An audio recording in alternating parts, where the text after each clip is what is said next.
Inside the demon castle, the demon king's guards were fast asleep. And I mean, forever asleep. This is where our boy, Han Jae-woo, found his target. He smirked right at the demon king, cause after beating this guy, Jae-woo was about to get filthy rich. Just as he leaped in for the final blow, a system notification pops up. You are being disconnected from the server. The demon, Würzburg, saw his chance and sliced the hero clean in two, back in the real world, at Han Jae-woo's place. These thugs were tearing it apart and they yanked the internet cable right out of his VR pod. When Jae-woo woke up, he was furious. He grabbed the guy by the collar and asked, "Are you ready to die?" The other goons begged Jae-woo to chill. They said they were just trying to help him quit his gaming life. See, our MC used to work for these guys. He was known as the problem solver. And I mean those kinds of problems. He was a genius in school, and he also knew how to blow cash like nobody's business. So the guys had a point. Jae-woo still beat him up, but it was true. He'd spent every last cent on a new VR capsule. He was completely hooked on the game, Savior of Humanity. In this game, the battles feel real, and the open world is almost endless. Forget just magic and combat. You can gain fame, meet beautiful characters, and find out what a VR pod is really for. Even a simple fighter can become a king. That's exactly why Jae-woo took out a 1 billion won loan from these very loan sharks. All to buy this, the Dream Machine. But now they busted into his apartment and stopped him from getting the massive reward that would have paid off his entire debt. Oh, they were going to pay for this. One of the thugs spoke up. "Hey, we're the debt collectors here. We're the ones supposed to be making the threats." Jae-woo just stared him down. "Go ahead. I'd love to see you try." The MC promised them he'd pay up. But when he went to his computer and checked his bank account, he was poorer than all of us combined. The thug said he could just come back to work for them as their personal problem solver, but Jae-woo just looked at his dream machine. He remembered his mission in the game. He refused. He told them to get lost. He'll pay them back, soon, right now. He needs to finish that mission. He logs back into the game and spawns in the main city, but he has a penalty for dying in combat. Death penalty temporarily suspended for 22 hours. Annoyed, Han Jae-woo wonders how he'll make money now, until someone approaches him, remarking, "You seem to be having some difficulties." Seeing a girl approach, the protagonist asks, "Who are you?" The girl introduces herself as Aquila, the game master of Savior of Humanity. Han Jae-woo can't believe a little girl could be the game master, but she tells the protagonist not to judge a book by its cover. However, Han Jae-woo retorts that he can't just believe she's Aquila based on a simple claim. After hearing this, Aquila snaps her fingers, and everyone around them freezes. The protagonist realizes this is a time-stopping spell, at the very least, an SSS rank ability. Aquila clarifies that it's not an ability. She merely temporarily crashed the server. She claims that should be enough for him to believe her word. Anyway, Aquila mentions she's thought of an event for the game's 7th anniversary, asking Han Jae-woo if he's interested in hearing more. Immediately, the system announces a new game world has opened. Aquila tells the protagonist to be the first to clear this world with a new character. Han Jae-woo replies he hasn't finished with his current character, but Aquila reveals the reward will be 25 billion. She adds that she understands if he's too scared to face the challenge. Immediately, Han Jae-woo feels challenged. Aquila says she knows about his search for the game's true ending, claiming he might just find what he needs in this new world. She also reveals an object, stating it holds the clues to reach the game's ending. Han Jae-woo is dazzled by the sight. Aquila says if he tries it now, he'll get a bonus. On his system, Han Jae-woo sees Aquila has sent 30 million won to his account. The girl explains that Han Jae-woo is her VIP, which is why she's sponsoring him. With that, the protagonist says that even if he doesn't clear the game, it'll still be worth it. After all,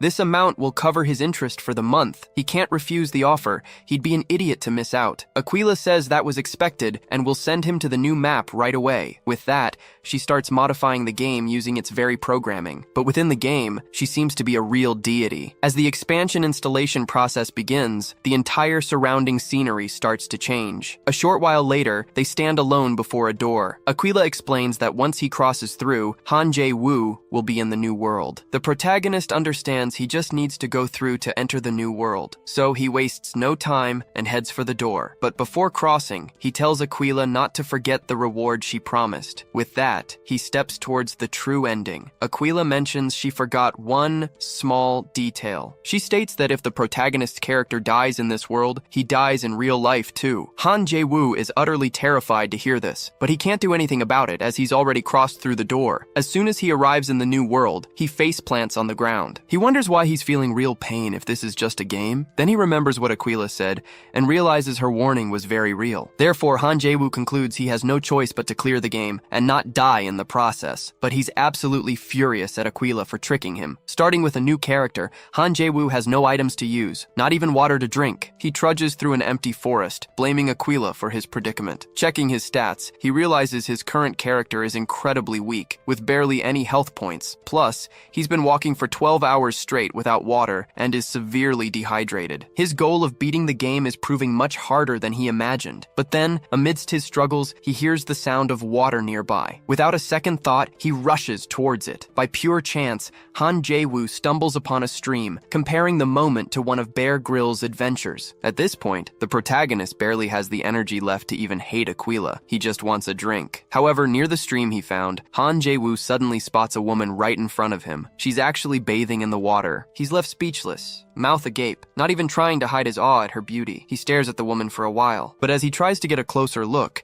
his system notifies him that he needs to pay for a DLC. Han Jae-woo becomes absolutely furious. Why would a VIP have to pay for DLC? He assumed he'd have full access to the new map. Suddenly, he's surrounded by other women who tell him that to see what lies beyond this point, he has to pay. Drooling, Han Jae-woo asks, "How much?" Moments later, he's captured. After being taken to captivity, a witch calls him a pervert and orders him not to move. She also adds that if he behaves, he'll be allowed to keep his clothes. Han Jae-woo, still fixated on the DLC he didn't buy, asks again, "How much is it?" A man, also captured, looks at him confused. "What are you talking about?" he asks. He introduces himself as Rud, a monster hunter. The protagonist then introduces himself as Valorstead Valor and asks how the hunter ended up there. Rud explains it was pure bad luck. He stopped near the witch's forest while tracking his prey. He then asks if Valorstead also had a stroke of bad luck, and the protagonist confirms it. The hunter laments Valorstead's capture, noting he seems quite young, but Valorstead assures him it's fine, claiming that escaping such situations is his specialty. He even boasts about having a great escape plan. Han Jae-woo realizes that he was the one who wrote the guide on how to defeat these very witches. It took him 3 full days to compile it. He chronicled the 5 witches of Havel: Gunda, Kaldura, Aldaida, Fugul, and Heijuju. Though they're introductory bosses players must overcome, thousands have died fighting them, making them quite infamous. But if you look closely, they're a highly disorganized group. And Han Jae-woo knows that to escape, he must exploit this weakness. So he turns to Lady Fugul and remarks, "It's surprising you're still alive." He recalls hearing Lady Heijuju say she was going to kill her. Fugul flies into a rage at this. She immediately starts turning against her colleague, just as the protagonist knew she would, since he was aware they hated each other. Continuing his provocations, Han Jae-woo adds that Heijuju planned to kill her colleague and take all her possessions. "Is that true?" Fugul demands. Heijuju retorts that her friend shouldn't trust a prisoner's words. She then adds that Fugul couldn't possibly use all the money she'd recently acquired, so she demands a cut. After all, she usually covets her colleague's possessions. Aldaida, who never quite grasps the mood, pipes up, "That must be why Juju is making an acid bomb." Meanwhile, Gunda, with her enormous appetite, asks, "When will the food be ready?" And Kaldura, who loves a good fight, declares, "If there's going to be a brawl, I want in." It doesn't take long for them to start fighting. The protagonist celebrates. His plan worked perfectly. He knows that while the witches are a team in theory, in practice, they're constantly squabbling amongst themselves. Many players lose to the witches because they don't know this secret. But Han Jae-woo, with access to this crucial information, has a significant advantage. With the fight in full swing, he tells Rud, this is the perfect opportunity to escape. But before that, he wants to pull a prank on the witches. So Han Jae-woo literally pulls on them, sending all the witches tumbling into a cauldron. After that, he points out the exit to Rud. Han Jae-woo didn't want to leave without defeating them. After all, even if they're dumb, they give a lot of XP. However, just when he thought he had escaped, Fugul's snake snared his leg. The witch declares she won't die alone and intends to take the protagonist with her. Han Jae-woo had forgotten that his current character is incredibly weak, making it impossible to easily escape the trap. But Rud quickly comes to his aid. He swiftly arms himself and severs the snake. The protagonist thanks him for the help and gets back on his feet. Immediately after, he asks to borrow Rud's bow. Rud hands it over, asking if he's good with bows. Han Jae-woo replies, "I can manage." With that, he shoots an arrow at a jar hanging above the cauldron. When it shatters, the jar spills its entire contents onto the witches below. Heijuju gasps, "This isn't good. That pot contained acid. And when it mixes with with the cauldron, it will create a bomb. The witches watch it happen, helpless to do anything. Immediately, a massive explosion erupts in their lair, but Han Jae-woo and Rude manage to escape just in time. Rudd asks if that truly finished them off. After checking his system, the protagonist confirms it. Yes, he thinks to himself that it was incredibly lucky, especially since he's still at such a low level. Rudd admits he had lost all hope of survival and thanks Han Jae-woo for his help. As a token of gratitude for saving him, he wants to give the protagonist a gift. Han Jae-woo receives Red Dragon fruit cuffs and is overjoyed. He doesn't recall anything like them from his previous journeys. Rudd explains they seemed valuable, so he stole them from the witches. Han Jae-woo immediately grabs the items and consumes them all at once. With that, his system alerts him. He is now a dragon bone possessing immense power. Han Jae-woo watches his stats skyrocket. No normal player would ever dream of getting something like this right off the bat, so he figures his luck must be changing. In a way, Rudd sees potential in the protagonist and invites him to become a hunter. Just like that, the protagonist's system alerts him that he's just unlocked a friendly relationship route with a monster hunter. Even though he liked the invitation, the protagonist declined, stating he already had other plans. Rudd then remarked that he seemed to be a busy young man, but on second thought, Han Jae-woo realized this was an opportunity. His current character had no class. All that massive newly acquired experience had nowhere to go, and it would simply vanish if unused. So he decided he'd try being a hunter. He then asked if 3 months would be enough. Rudd quickly said no, stating it would take at least 3 years, at minimum. After they came to an agreement, Rudd led the protagonist into the forest and told him to hide wherever he pleased. The hunter stated the protagonist had 30 minutes before he'd begin searching for him. Han Jae-woo then realized the hunter possessed a tracking ability, which he used to hunt monsters, but he felt the hunter underestimated him, assuming he was just common prey. After all, Han Jae-woo had explored this forest countless times. He remembered everything, even secret hiding spots. He knew these dense trees confused anyone's sense of direction, plus poisonous spores from toxic mushrooms were scattered everywhere. On top of that, countless ferocious beasts roamed here, far more dangerous than the witches. The protagonist had already faced most of them, and with the newly acquired fruits, his physical abilities were almost maximized. With all this, he was certain the hunter wouldn't find him so easily. But in a short time, Han Jae-woo realized he was wrong. It didn't take long for Rudd to find him. Rudd told the protagonist to try harder. However, he added, due to your passion and effort, I'll give you 10 bonus points. Han Jae-woo asked, how did you find me so quickly? Rudd replied that it had been a while since he'd found such an interesting student. He then told him to do his best from now on. The protagonist's system alerted him. Hunter's hazing quest completed. A new quest, Hunter's Taunts, has begun. After spending some time as a hunter, Han Jae-woo learned several new skills. He realized that joining Rudd hadn't been a bad idea at all. 3 months later, he had learned quite a lot. At the camp, Rudd asked if the protagonist had already mastered everything he had taught him. Han Jae-woo replied that if the hunter didn't believe him, he could hide anywhere in the forest. Rudd remarked that the protagonist's spirit always surprised him,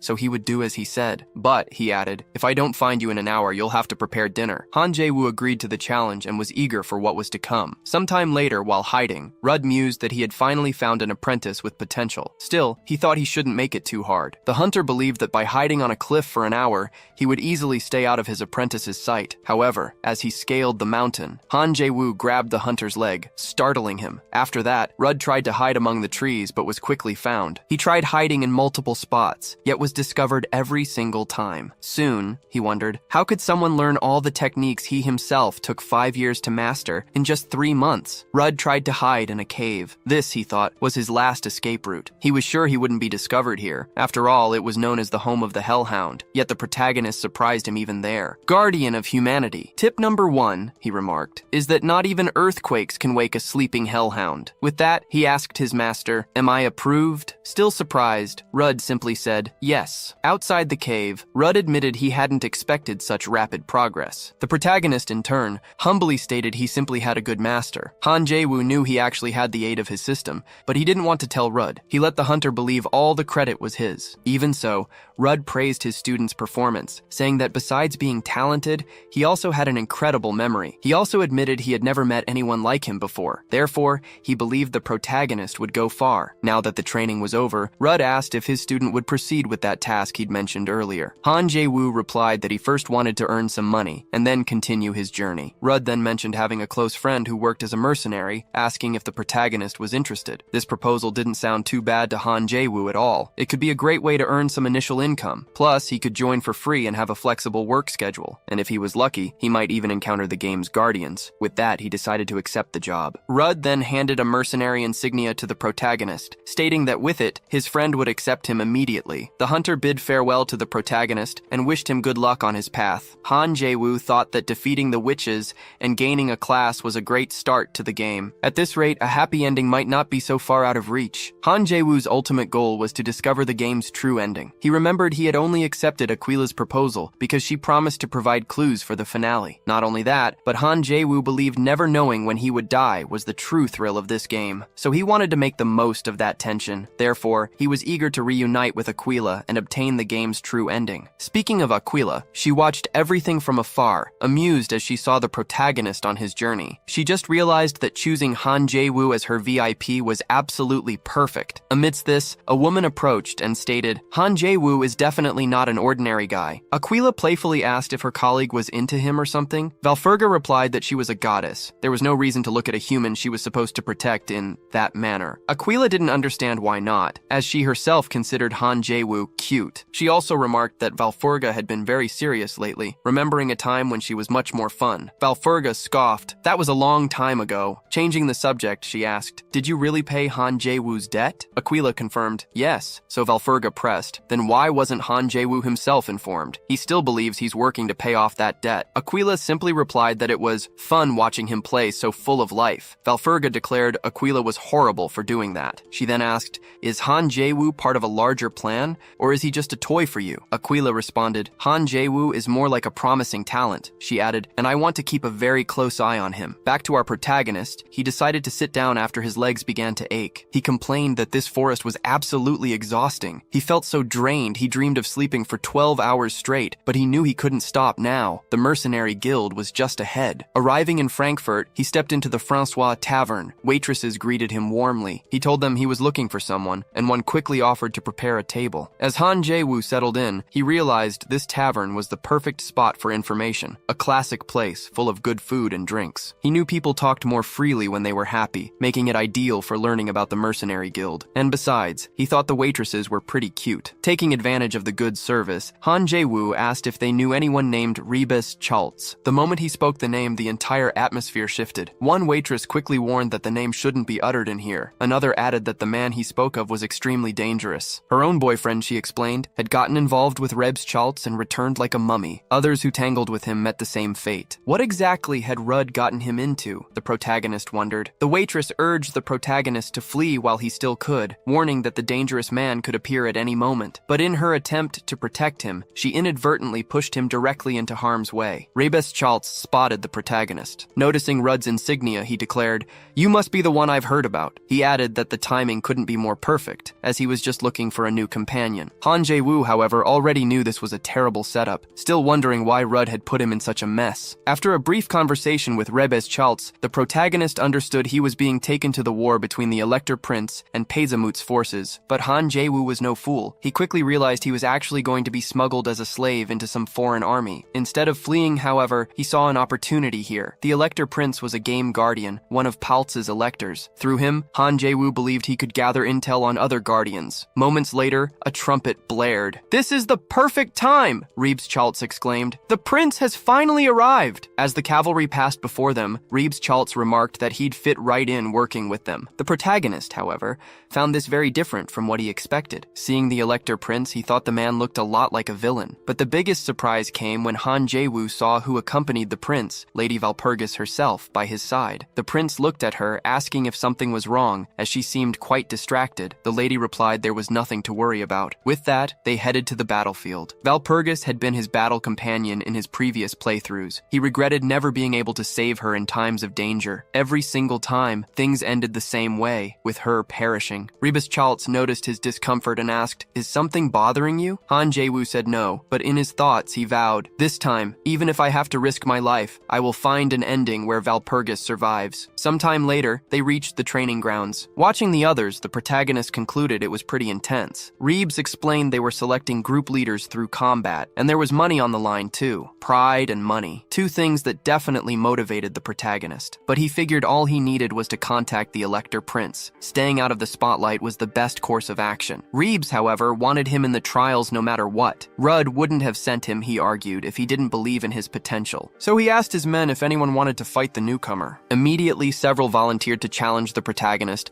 leaving him cornered with no way to refuse. So, since he had to fight, he decided he couldn't afford to lose, even if it meant using his power. His opponent introduced himself as Max. He scoffed at the protagonist, claiming that with such a scrawny body, one hit would be enough to defeat him. "Both sides ready for combat?" Reeves asked. With their confirmation, he started the fight. Max lunged at the protagonist, but with a single blow, he was disarmed. To the surprise of all his allies, Han Jae-woo won the fight with just one strike. It left the others dumbfounded. Max was one of their strongest after all. But to the protagonist's surprise, this didn't scare the others off. In fact, it only made them more eager to challenge him. Han Jae-woo definitely didn't want this, but he ended up being challenged by practically every single mercenary. So he had no choice but to defeat them one by one, using the opportunity to improve his attributes. Then, one of them introduced himself as Charlotte. "Unlike the others," he boasted, "I won't be embarrassed by a newcomer." He approached the protagonist, scoffing at his size. Han Jae-woo thought it best to stop for now, but he discovered the hard way. The option to log out of the game wasn't available. He knew this was Aquila's doing. He just wanted to rest for a few minutes before continuing,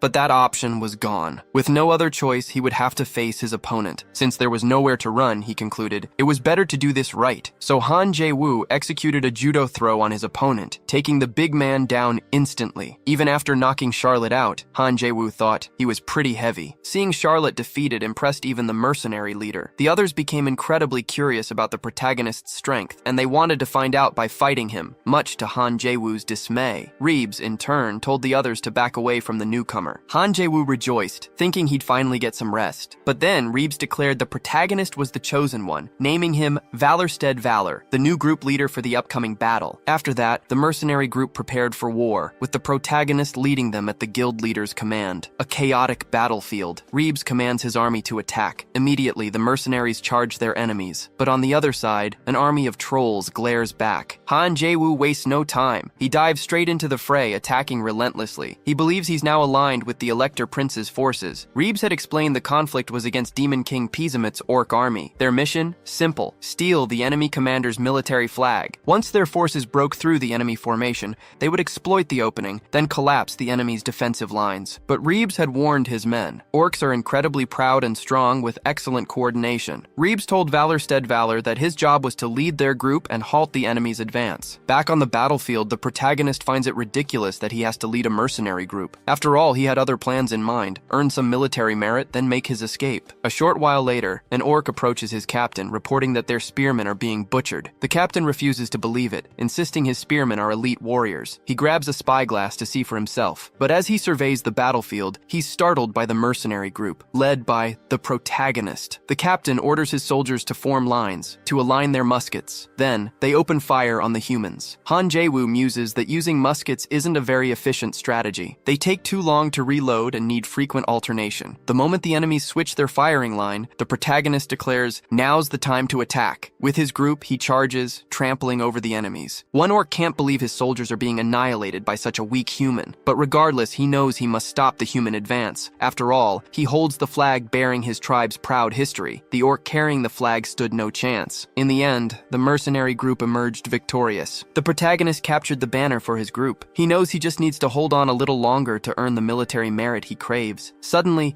an ally approaches with a problem. The rest of the army is retreating instead of advancing. Not only that, but orc reinforcements have just arrived. The protagonist panics. He thought victory was right within reach, and he can't understand why the others fled. One of his men asks, "What do we do now?" The entire group is surrounded and lost. On the orc side, the hidden chief, the great general Kallion, commands the brave human warriors to give up the fight. He declares that if they retreat now and leave the flag behind, he will honor their courage and spare their lives. The protagonist retorts that an orc's word means nothing to him. He'll put their banner to good use. Furious, Kallion roars, "How dare you attempt to tarnish our sacred flag?" Han Jae-woo declares that there are no rules in war. To achieve victory, he and his men are prepared for anything. With that, the protagonist successfully provokes the enemy. The orcs immediately fall into formation, and Kallion orders them to fire. The humans are at a disadvantage amidst the barrage of fire. The protagonist's system warns him. His intimidation attempt failed. But Han Jae-woo doesn't understand why. It always worked in previous games. Regardless, he and his group are now under enemy fire. His men are losing faith in victory. The enemy has a famous general, and they don't believe they can tank someone as strong as General Kallion. Even the protagonist finds himself lost in the situation. Then, he has a sudden flash of previous battles. He remembers that if he dies here, it's game over in real life too. Han Jae-woo is in shock, overwhelmed by the information. To make matters worse, his men plead with their leader for an order, otherwise they'll all perish. Instead, the protagonist suddenly starts laughing, making his men believe he's completely lost his mind. But Han Jae-woo calls for Charlotte's trumpet. His ally points out that no reinforcements will come,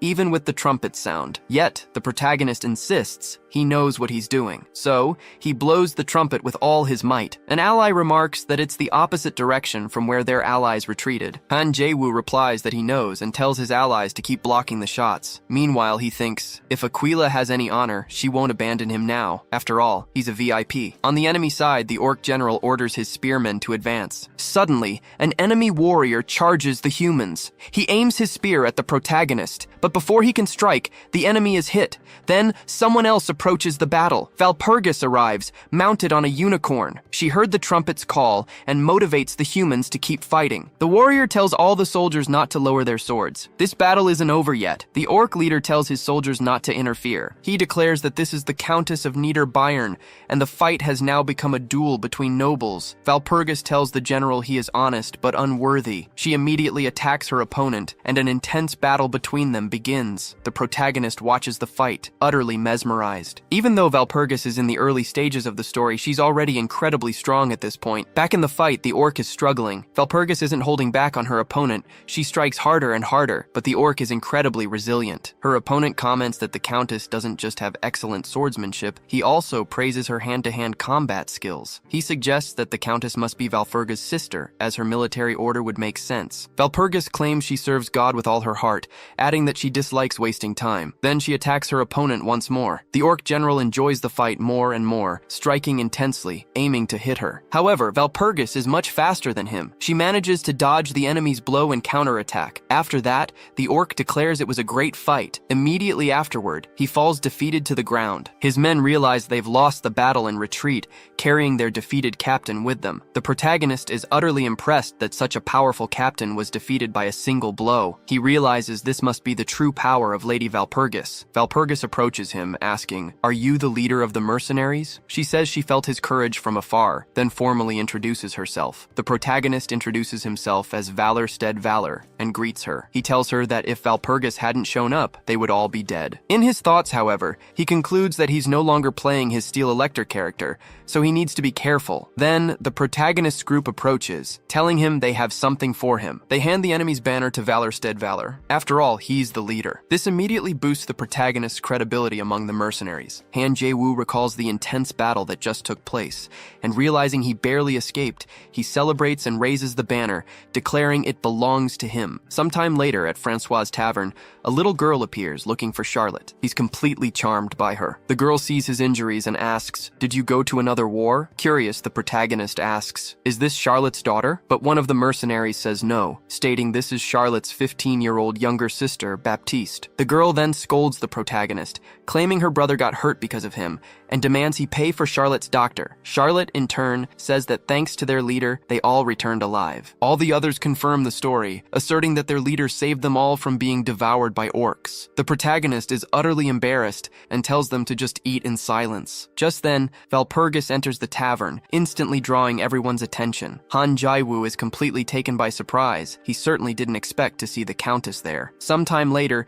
she takes the protagonist to the advanced base of Harfheim. Valpurgis explains that the Steel Elector himself requested his presence, apparently wishing to bestow military honors upon him. She tells the protagonist this is incredible, as it's the highest possible honor for a mercenary. Han Jae-woo thinks Valpurgis is different from what he remembers. She seems more excited about the honor than he is. The Countess says these are soldiers who were saved due to the protagonist's efforts, and if it weren't for his bravery, none of them would have survived. Not only that, but these are citizens of the Empire who are alive thanks to him. That's why she's so happy. This unlocks an old memory for the protagonist, a memory where Valpurgis protected him in an unusual situation. He realizes she hasn't changed, only their relationship is different. After After all, in this character, he's just a mercenary, and she's a noble. Valpurgis then approaches His Majesty and introduces the protagonist. The Steel Elector says he's pleased to finally meet the acclaimed Valor, introducing himself simply as Philip. Han Jae-woo bows to the noble, thinking that the presence of a true guardian is incredibly intense. Philip states that the protagonist has become known as the Death of the Field. He declares the protagonist's courage incredible, his bravery like a lion's. A man like that must be rewarded. With that, he announces he'll give the mercenary companions about 100 florins, and for the protagonist, 300 florins. Han Jae-woo says that one day he will repay such generosity, but he adds that he has a request. He would like to regroup with his companions and rest in Wittenbayr. Despite Wittenbayr being far, Philip will allow it, and also grants a vacant shed for the protagonist to use as he wishes. Furthermore, he asks if the protagonist needs anything else. Han Jae-woo thinks he would normally reply no, but faced with this unexpected situation, he glances at Valpurgis and gets an idea. He then says he has a personal question for His Majesty. Philip tells him to voice his doubt. So the protagonist asks, what does the Steel Elector truly think about this war? Philip takes a moment to answer the question, and a silence falls over the room. As Han Jae-woo expected, everyone was confused. After all, he's just a mere mercenary. Philip in turn returns the question to the protagonist. Han Jae-woo says his vision is limited, but there's one thing that truly catches his attention. One of the nobles present asks if he thinks he's good enough to give advice on the war just because he earned a military merit. Another noble also chimes in, alleging that the protagonist must have only heard some gossip and worried for nothing. However, hearing this, Valpurgis speaks up in favor of the protagonist. She says it's not right to judge a book by its cover, then recommends His Majesty listen to what the young mercenary has to say. Philip's uncle calls Valpurgis audacious for speaking to his nephew like that, but Philip himself states that Valpurgis is the niece of the Elector of Bayern, so he should show more respect for the Countess. As the protagonist expected, even the Elector of Steel cannot ignore Valpurgis. Philip then agrees to hear the mercenary. And what is your vision of the war? He asks. Han Jae-woo states that an ambush is coming. Philip in turn asks how the mercenary can claim such a thing. Han Jae-woo explains that Demon King Pizamut's main strategy has always involved ambushes and betrayals. Considering the 10-year war with the Toe Kingdom and the 6-year battle against Margrave Anhat, in both cases, Philip's tactics proved decisive. Given this, the protagonist asserts that being careful about betrayals and the like is never too much. Philip is troubled by these words. He then asks, are you claiming there's a traitor among us? Han Jae-woo says he's only considering the possibility and believes it doesn't hurt to be cautious. Philip agrees with this statement, adding that the mercenary is quite bold. Irritated, he retorts that the mercenary's head is only still attached because he allowed it. Therefore, he tells the protagonist to know his place. Valpurgis attempts to interfere on the protagonist's behalf. However, Han Jae-woo himself backs down. He apologizes for his error, then requests permission to withdraw from the noble's presence. As he leaves, Han Jae-woo thinks that the Elector of Steel used to be more prudent, but this time he was arrogant, and Han Jae-woo doesn't understand why. The only thing he knows for sure is that something is wrong this time. First, the red dragon fruits, which normally appear much later, arrived early. Added to that, Valpurgis, who should also have appeared later, arrived sooner than expected. With this, the protagonist concludes that everything is different than before. Amidst his thoughts, Valpurgis calls out to him. She had run to catch up with him. My, you walk quite fast, she says. Han Jae-woo then asks if Valpurgis ran after him because she was worried. She says yes, apologizing for Philip's words. Furthermore, she offers to help him with anything. With so much goodwill coming from the Countess, Han Jae-woo feels a little embarrassed. He falls deep into thought about her saying she'd do anything for him, letting his imagination soar, but at the same time, he knows it will never happen. So he asks her for something else, a quill and a pistol. Valpurgis asks, is that really all you want? I don't usually make myself available like this for just anyone. Han Jae-woo says his dream is to become a knight, and he intends to use the requested items to learn how to ride. With this, Valpurgis says she's never seen anyone as good as him before. She also adds that this isn't the place to talk about such things, so she decides to take him somewhere more private. Seeing Lady Valpurgis behave so cheerfully makes the protagonist's eyes light up with joy. Sometime later, on the battlefield of Harfheim Peak, the Elector of Steel's army stands before the soldiers of Demon King Pezamut. Philip tells the enemy, today is the day I will kill you. However, Pizamut scoffs at his adversary. One of his allies approaches, stating that war preparations have been completed. He also takes the opportunity to say that using that woman might not be a good idea, but the Demon Lord disagrees. His ally argues that this woman is too cruel. If they capture the Elector, he'll be a valuable hostage. Therefore, they can't entrust someone like that to a lunatic. The Demon Lord claims he knows this and says he will take all precautions. Speaking of the woman, she presents herself, approaching her lord. He says his servant does good work, but asks her to go easy. She replies that she always knows how far she can go. However, the demon lord says that's not true. Even so, she insists that she has never gone over the line until now. At this, the demon lord thinks that's true. He doesn't even want to imagine her truly stepping out of line. Back to our protagonist, he's training with his horse, Philly. His name is Philly, and he's incredibly fast. Considering he's a dueling horse, Han Jae-woo concludes that Philly is quite fitting for the young lady of House Bayern, and she even gave him a very expensive potion that completely regenerates anyone who drinks it. Suddenly, an explosion startles the protagonist. He exclaims that they've already begun, and he needs to hurry. He understands that in this critical situation, there's still a real possibility that Philip could be betrayed. Because Philip ignored the warnings, he's about to discover the hard way that his uncle is a traitor, secretly allied with the enemy. The uncle scoffs, telling Philip he simply doesn't understand. He claims his nephew has been conspiring, turning the rebels against the emperor. As soon as he noticed this, he decided to cooperate with Peksamit. Therefore, the Steel Elector is the true traitor. After this explanation, the old man asks his nephew, "Do you understand?" Philip in turn scoffs, "No one will believe such a senseless lie." However, the demon lord smashes Philip to the ground, telling him not to be so rebellious. He calls him a lunatic for not accepting reality. After that, he orders his servants to apprehend his opponent. Frightened, Philip cries out that he's a noble and no one should dare approach him. As the enemy tries to capture him, Walpurgis approaches stealthily, but she makes her presence known, immediately striking the demon lord with a powerful kick. She's not alone either, and orders her soldiers to escort his majesty away from danger. The enemy grows furious, seeing his prisoner escaping. He immediately orders Hexax to go after Philip. She had been toying with other prey, but now she's commanded to begin her real work at once. Hexax grins, telling her zombie dogs it's dinner time. Since they're already famished, she barely needs to motivate them. A short time later, the dogs charge out to hunt, and the protagonist suddenly finds himself face to face with them. He figures the enemy would use zombie dogs. He knows Hexax uses them to suppress her enemy's strength, slowly devouring them bit by bit. Han Jae-woo finds this tactic absolutely despicable, but he knows how Hexax fights. Since he hasn't encountered many dogs, he realizes the rest must have gone after Philip. The protagonist couldn't care less about the noble's integrity. His only concern is Walpurgis. So, to help her, he rushes directly toward her. Not far from there, Philip and Walpurgis are fleeing from the dogs. Philip complains that his mana control is terrible, blaming the enemy for it.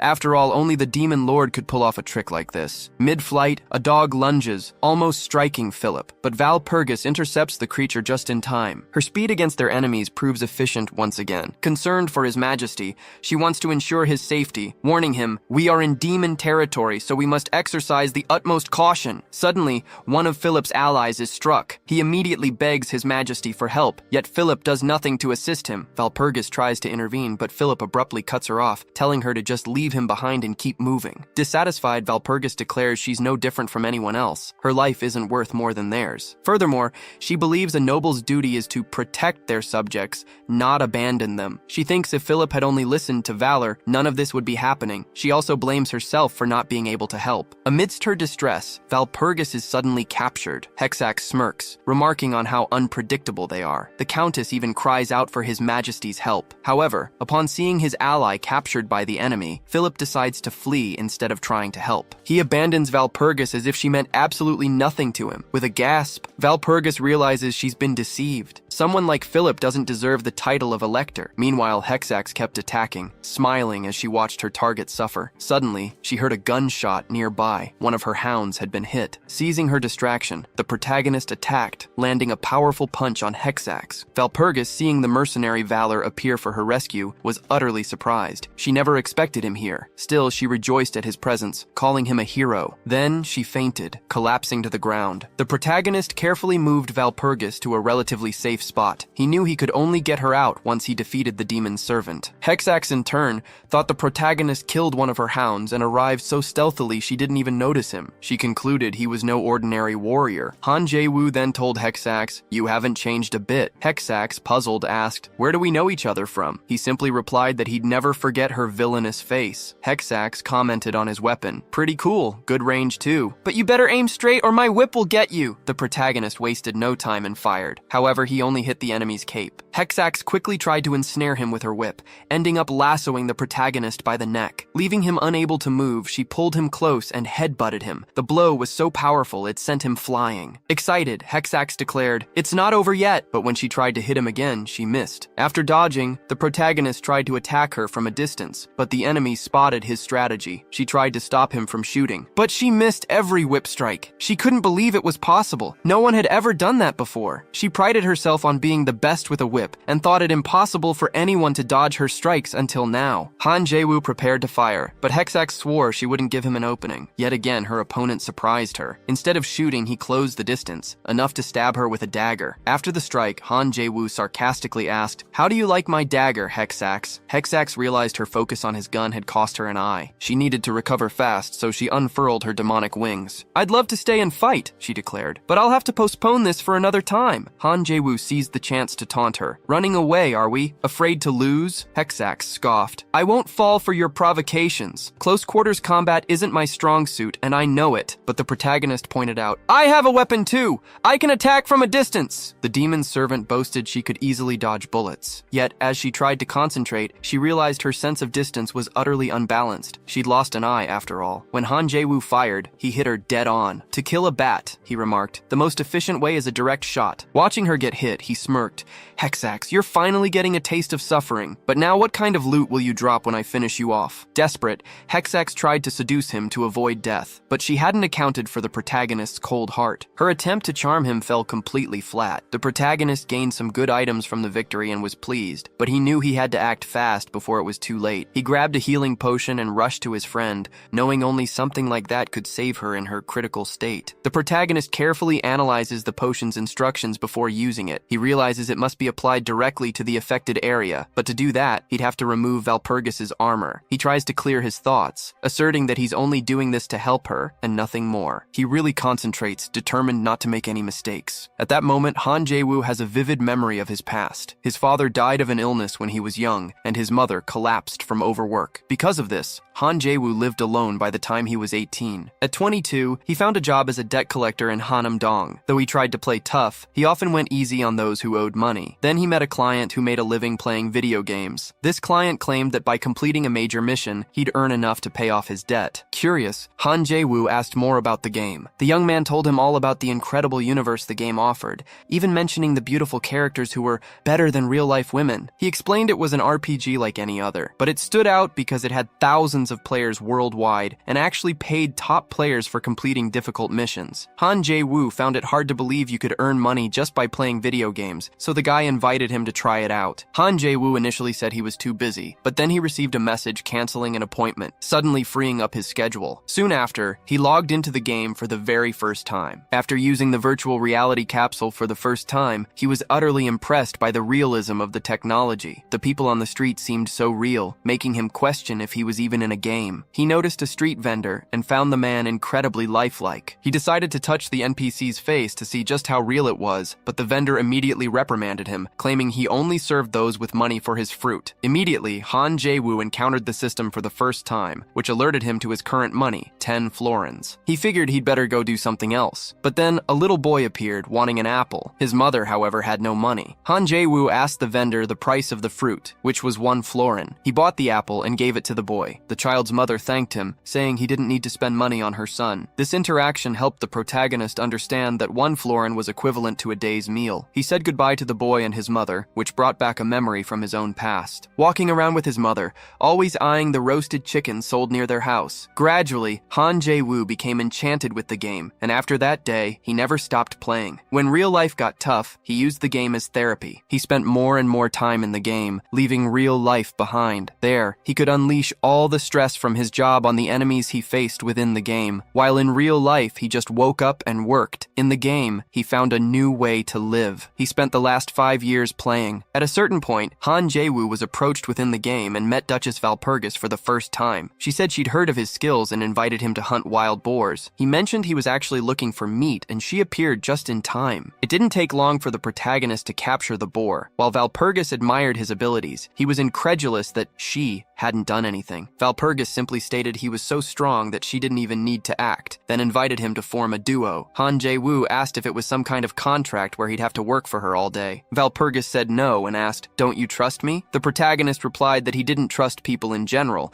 which she found amusing. She then decided to recommend him to become a knight of the Empire. It didn't take long for this to become a reality. Even knowing his potential, Valpurgis herself was impressed that he had come so far, so quickly. After all, he became the Elector of Steel. Han Jae-woo said he hadn't gotten there alone, and if he hadn't met her, he never would have achieved such a feat. Valpurgis replied that these people were saved by him, and peace came with it. With this, he earned the loyalty of the people. And not only that, but he also earned Valpurgis's loyalty. Valpurgis always admired the Elector of Steel. Back in the present, Valpurgis's thoughts about the protagonist haven't changed. Even though reality is different, she feels something special for him. She says that despite his youth, she's never seen someone with such dedication. Then she asks, "What motivates you?" The protagonist replies that he loves this world and everything around it, aside from his face being all beaten up. Valpurgis somewhat understands, but argues he shouldn't have removed her armor, even though he claimed he couldn't help her without doing so. Changing the subject, Valpurgis says they need to go to Valpurga Convent soon, as the others need to know they're still alive. She promises that when they return, she'll repay his kindness. After all, he saved her life, so she feels she owes him more than just words. Even after being beaten up, Han Jae-woo secretly thinks he can't wait for that to happen. Innocently, Valpurgis mentions that besides her, the convent will probably reward valor. But despite that, he says, her reward interests him more. Sometime later, they arrive at Valpurga Convent. Valpurgis introduces her guest to Angela,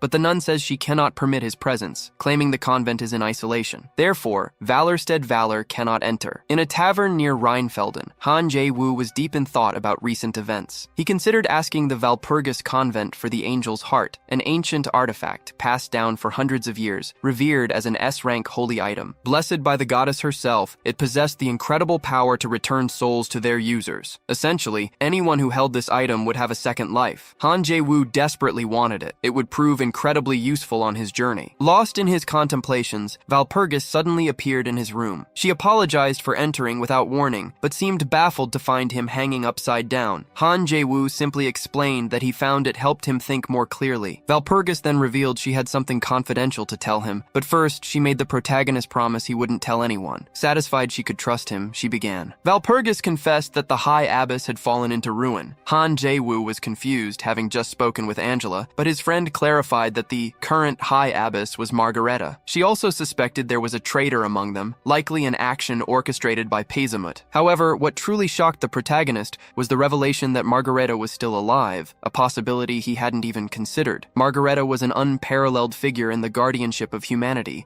capable of subduing even a low-rank demon king. She was an icon of strength. Furthermore, she had transformed the Valpurgis convent into a formidable military force. At this, the protagonist abruptly stood up, declaring he needed to save her. Startled, Valpurgis asked what was wrong. Han Jae-woo insisted they had to find the High Abbess, and Valpurgis, claiming to know darkness better than anyone, agreed to accompany him. A short while later, in the convent's office, Angela listened to Valpurgis's plan. Valpurgis vouched for the protagonist, urging Angela to trust him this time. However, Angela didn't seem to like the idea one bit. Han Jae-woo quickly deduced that Valpurgis had told the abbess everything about him, which explained her apprehension. Suddenly, Angela approached them, startling both of them. She declared there was a traitor among them, making it unwise to trust a stranger. She further asserted that this stranger was not worthy of being there, ordering Valpurgis to escort him out. Han Jae-woo quickly defended himself, stating his concern for the High Abbess, but Angela coldly told him it was a matter he shouldn't concern himself with. Undeterred,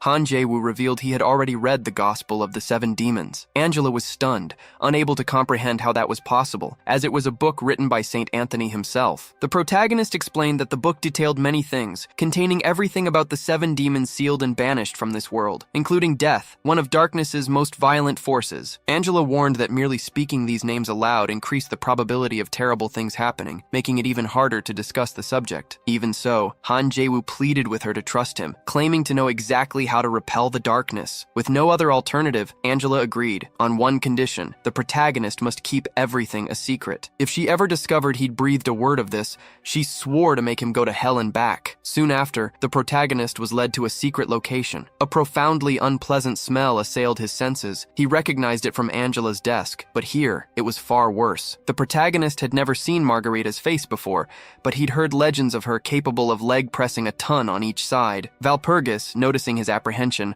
offered him comfort. Han Jae-woo then asked if his friend intended to develop a physique as strong as the other nuns. She replied that she did, but her uncle's disapproval forced her to hold back during training. As they arrived at their destination, Angela warned that the demonic energy within was powerful, making it easy to lose one's sanity. She instructed the others to wait outside. When she opened the door, the protagonist felt an incredibly strong energy exuding from within. Valpurgis mentioned she was protected by the goddess's blessing, but worried about the protagonist. Han Jae-woo assured her he was fine. His system had granted him protection, so he believed he could continue. Angela then announced that this was the High Abbess's chamber. Upon seeing her, the protagonist was utterly astounded. He had never imagined Margarita would look like this. He immediately questioned how someone with such a fragile appearance could possibly perform exercises with tons of weight. Angela sternly told him to take this seriously. She explained that they had done everything in their power for Margarita, and in the end, they were forced to rely on a mercenary. Despite her dislike for the idea, she stated that the protagonist was their last hope. She also promised to pay whatever price he asked, provided he saved the High Abbess. Han Jae-woo agreed to help, but first he asked the nun to release him. He then declared Margarita's condition was critical. As a saint, her rate of darkness consumption was double that of an ordinary person. The black veins on her neck were proof of that. Still, he affirmed, there was a way to save her. Desperate, Angela asked how they would accomplish it. The protagonist told her to try and stay calm. After a pause, he revealed the process was quite simple. All they needed to do was use the convent's divine relic on Margareta. Angela faces the High Abbess,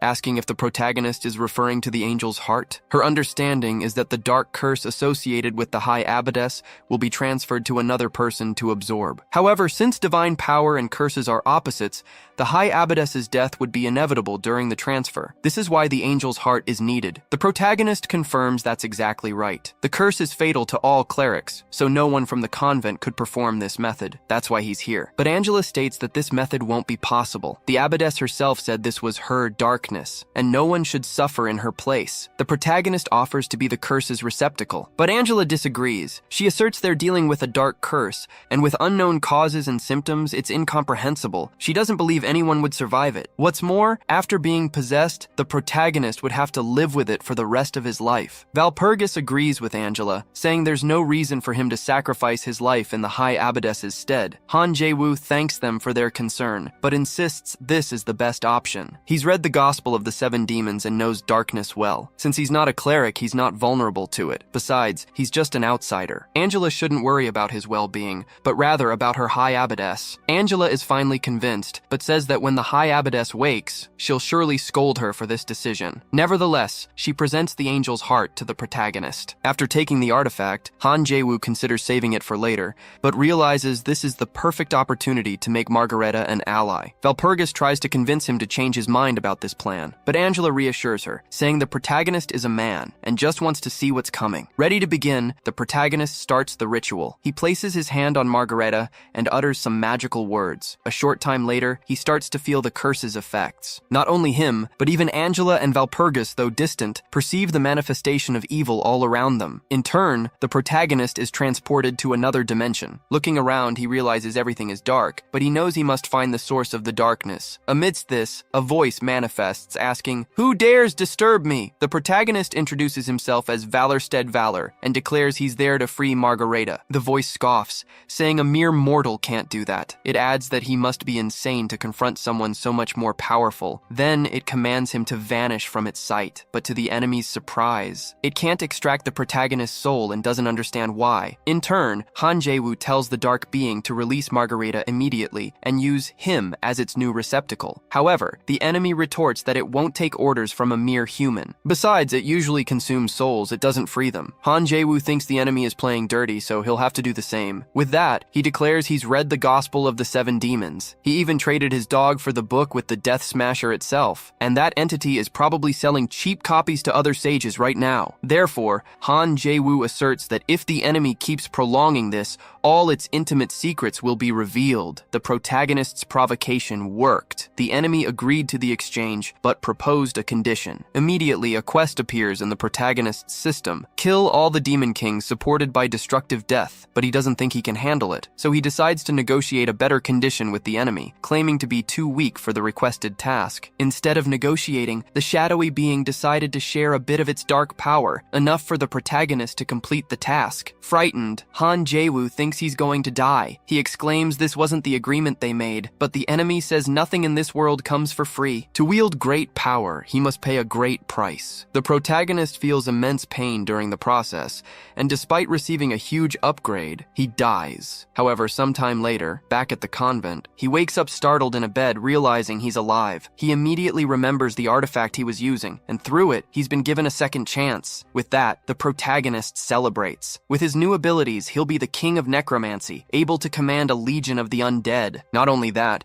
but he's the only player with such abilities. It didn't take long for him to reach the #1 spot on the game's leaderboard. This way, he believes he'll finally get the recognition he deserves. In the midst of his celebration, Valpurgis appears for a visit. Crying, she says she heard his voice and is surprised to see him awake. Valpurgis explains that after the ritual, he fell unconscious, so she brought him to her own room. Now that he's okay, Valpurgis tells the protagonist never to do anything like that again. She was worried sick. The protagonist takes his friend's hand and apologizes for making her worry. He also promises not to do anything like that again. With that, his friend accepts his apologies. But both of them notice something happening outside. Han Jae-woo arrives, worried, and asks, "What's going on?" Angela realizes he's finally awake, but she adds that he wasn't the only one to awaken. He then realizes who's causing all the commotion. Margareta declares she's been asleep for too long and now needs to exercise a bit. She also says she's happy to finally meet the one who saved her. Then she formally introduces herself as Margareta, the High Abbess of Valpurga Convent. And, as he already knows, her name is Margareta, but he can call her Mari. After the introductions, they headed to a basement. Han Jae-woo figured Philip must have already left the dense forest by now. Having finally achieved the highest necromancer level, Cold Blood, Han Jae-woo had planned to secretly eliminate Philip. But without the angel's heart, Philip, being a guardian, made the chances of success low. He concluded he couldn't let his guard down until the very end, even though Margareta was super excited for a new adventure. Seeing her enthusiasm, Angela told Margareta to act with a bit more decency. But the High Abbess just shot back that Angela's age was making her cranky. Even Han Jae-woo found Margareta's exaggerated behavior a little strange, but Valpurgis assured him, "She's always been like this." Han Jae-woo noted that a girl like Margareta was the youngest and strongest military force in the convent, so he expected more dignified conduct. Noticing the two of them chatting, Margareta chimed in, "You two seem pretty close." Then she explained that behind the door was Valpurga's underground armory, filled with all sorts of equipment. She added that many items weren't just combat tools, they were magical too. A mercenary like him would put them to good use. Han Jae-woo thanked her for the access, and Margareta immediately replied, "You can repay me by taking me on a date." Angela was furious to hear this, even with Margareta claiming there was nothing wrong with it. "Anyway," she said, opening the door. With the right gear, Han Jae-woo thought, Philip wouldn't stand a chance. Sometime later, Han Jae-woo headed to the stable to meet his horse. Now that he was properly equipped, he couldn't wait to face Philip. But as he prepared to leave, Valpurgis appeared. "Were you really planning to go without saying goodbye?" she asked, inviting him for one last ride together. Along the way, Valpurgis said that even though they had only recently met, she felt as if she'd known him for an eternity. She reminded him of all he'd done, fighting beside her against the orcs, saving her life during Hexax's ambush, and not to mention rescuing the High Abbess. Because of all this, she felt an immense sense of gratitude. After a moment, she asked, "Do you have any curiosities?" Han Jae-woo, feigning ignorance, replied, "What are you talking about?" Valpurgis scoffed, "Don't play coy. I know you're curious about what my face looks like without the helmet." Han Jae-woo admitted that because she always wore a helmet,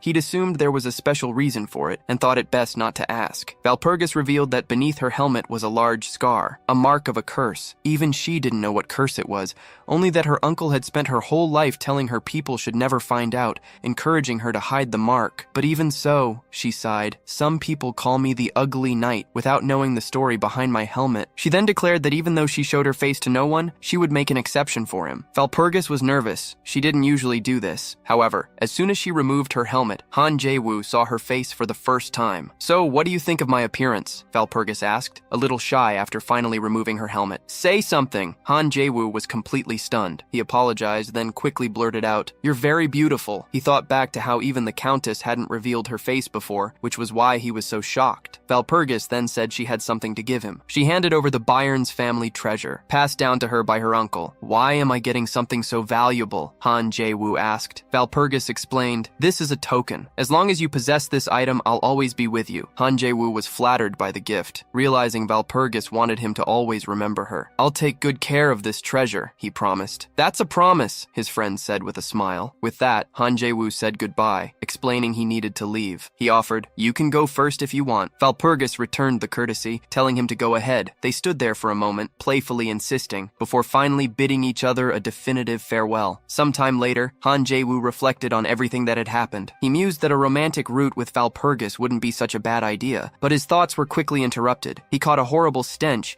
and realized he was standing before several fallen warriors. Judging by the scene, he deduced that Philip and Petsamut had fought right there. Han Jae-woo knew he was on the right track. He cast a spell to perform a complete scan of the area and ended up discovering something very interesting. With a surge of power, he activated a necromancer ability, causing all the fallen bodies to rise and become his loyal servants. "Your first mission," Han Jae-woo commanded, "is to search the surroundings for any traces of Philip." He then pointed to a female servant. "And you," he said, "have a special task. Bring me all the scattered military uniforms. They will be of great use." In a town not far from the battlefield, Philip was with some of his men. He still hadn't overcome his uncle's betrayal and sought revenge. After a moment, he grabbed some food, even as his soldier reminded him it was for emergencies. The prince didn't care. His selfish instincts made him think only of himself. Then, in the midst of it all, someone appeared, claiming they had been looking for him. The protagonist introduced himself as the mercenary, Valorstead Valor. "Do you remember me, Prince?" he asked. Philip recognized him immediately, even as his soldier urged caution, warning that they were in a dangerous situation. Annoyed at being interrupted, the prince struck the soldier. He claimed this mercenary had come to rescue him after all. He'd hired him before. "Worms like you are not as useful as Valorstead," Philip sneered. "And now that I have a war hero mercenary by my side, I don't need any of you anymore. You're dismissed." Philip then ran towards the protagonist, practically begging to be rescued. Han Jae-woo said he was happy to have found him, as he'd searched the entire forest for his majesty. Philip wept with joy, promising to reward the mercenary handsomely once they returned. But Han Jae-woo simply replied, "That won't be necessary." Immediately, his undead servants attacked Philip's soldiers. Philip didn't understand why this was happening. "I'm not here for rewards," the protagonist declared, his voice chilling. "I'm here to settle a score with you, Prince." Philip is caught completely by surprise. He claims a mere cub doesn't know how to fear a tiger, and that he'd been raising a mongrel all this time. The protagonist not only accepts the provocation, but even mimics a dog, openly mocking the prince. Enraged, Philip draws his moonlit blade and attacks some of the undead. Han Jae-woo had expected the prince wouldn't fall without a fight, but he knows that the more allies Philip summons, the less mana he'll have. So he orders his undead to retreat. Philip boasts that defeating the minions wasn't so difficult. However, the protagonist claims that with him, the fight will be entirely different.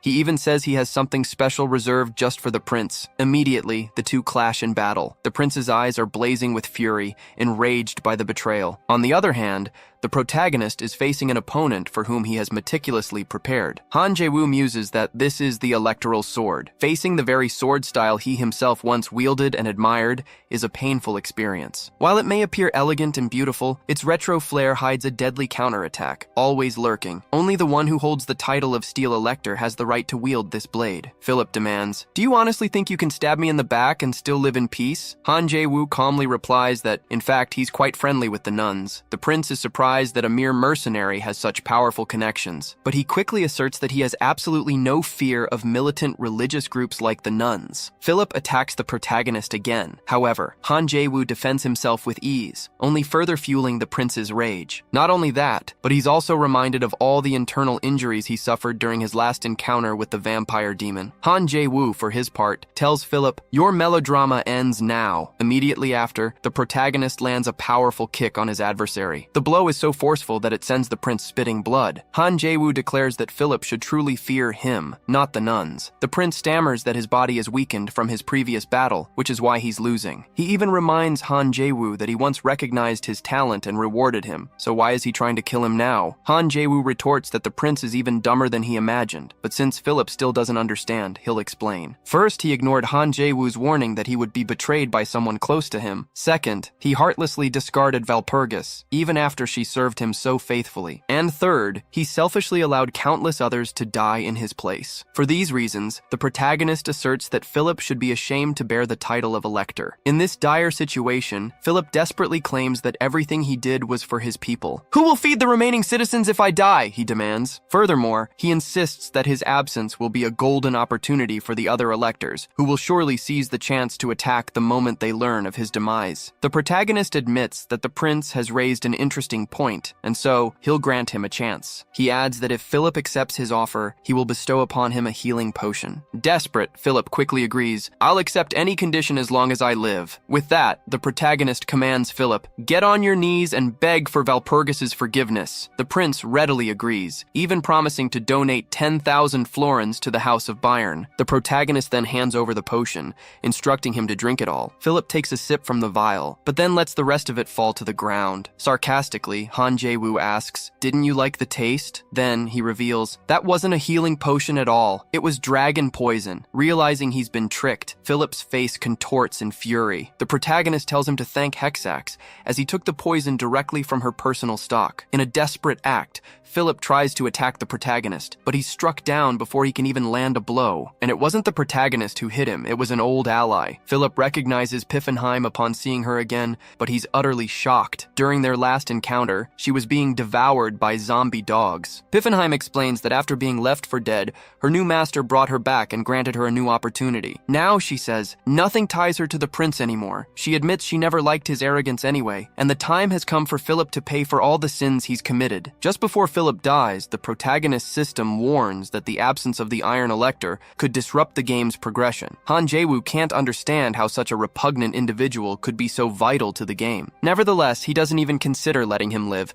reasoning he can find a solution later. So he authorizes Piffenheim to proceed with her revenge. As warned, the system immediately emits several error alerts. Even knowing the path ahead will be more difficult, the protagonist has no regrets. From high above, Aquila observes everything unfolding in the game. She notes that the protagonist has indeed broken a seal. Judging by his expression, Han Jae-woo is incredibly confident and exhilarated. Aquila loves this, and she wants to see him cause even more destruction in the game. After all, she asserts, this is only the beginning. Han Jae-woo thought, as expected from an elector, the rewards for defeating Philip are incredible. What's more, he received 2 exclusive S-class abilities as a level-up reward. But when it came to item drops, he only got 1 object. Judging by its appearance, it looked like a normal magic amulet. Yet, when he tried to analyze it further, the item emitted a barrier. With that, Han Jae-woo decided it would be best to take the item to Margareta and ask her to unlock it for him. Afterwards, his system pinged with a notification, alerting him about a transcendent being. In other words, he knew he'd have to be extremely careful when hunting it down. Han Jae-woo himself aspired to become a transcendent being someday. To achieve this, he needed to defeat powerful opponents, using them as stepping stones to reach his ultimate goals. Just then, Piffenheim appeared, announcing she had something important for her master. She had examined the traces left by Philip's men and found an item. This must be the mission's main reward, Han Jae-woo mused. The glow alone is on another level. Afterward, he asked, did you also take care of the other matter? As instructed, Piffenheim had dressed Philip's men in Pizza Mutt faction clothes, perfectly disguising them all as demons. In the midst of it all, one man was begging for his life, promising to do anything not to die. Han Jae-woo didn't recognize him until Piffenheim informed him that this was one of Philip's surviving allies. So, master, what should we do with this fellow? She asked. Seeing Philip's soldier weeping like a baby, Han Jae-woo declared, I'll send a present to Pezimut. I hope he likes it. Sometime after Han Jae-woo departed, Lawrence, captain of an army fleet, walked through the area. He soon spotted several fallen bodies. These are Pezimut soldiers, sir, one of his men confirmed. They also reported finding a survivor from Philip's team. Lawrence questioned the survivor, learning that both the prince and his valuable item had been taken. The survivor claimed they were forced to disperse after a Pezimut attack, only to be cornered during their escape. But Lawrence's eyes narrowed. Are you telling me you're the only survivor from an attack that wiped out every other soldier? Startled, the survivor stammered a yes and tried to explain himself. However, Lawrence merely sighed, expressing regret that he hadn't arrived sooner to find Philip. He told the survivor he had risked his life to protect his superiors, honoring the knight's code. With a booming voice, Lawrence addressed his entire troop. This survivor, he declared, honored his commander until the very end. Even in the face of danger, he maintained an unbreakable knightly spirit. He is an example to us all. Now we must go after Prince Philip. Sometime later, at the Palace of Roses, Lawrence presented himself, reporting he had been searching for Philip. But he'd only found a few clues, and no sign of the prince's whereabouts. His superior guessed he hadn't found the item either. After all, Philip wouldn't abandon something so important. Lawrence immediately blamed Pezimut. Roland commented, that name is becoming tiresome. The captain apologized,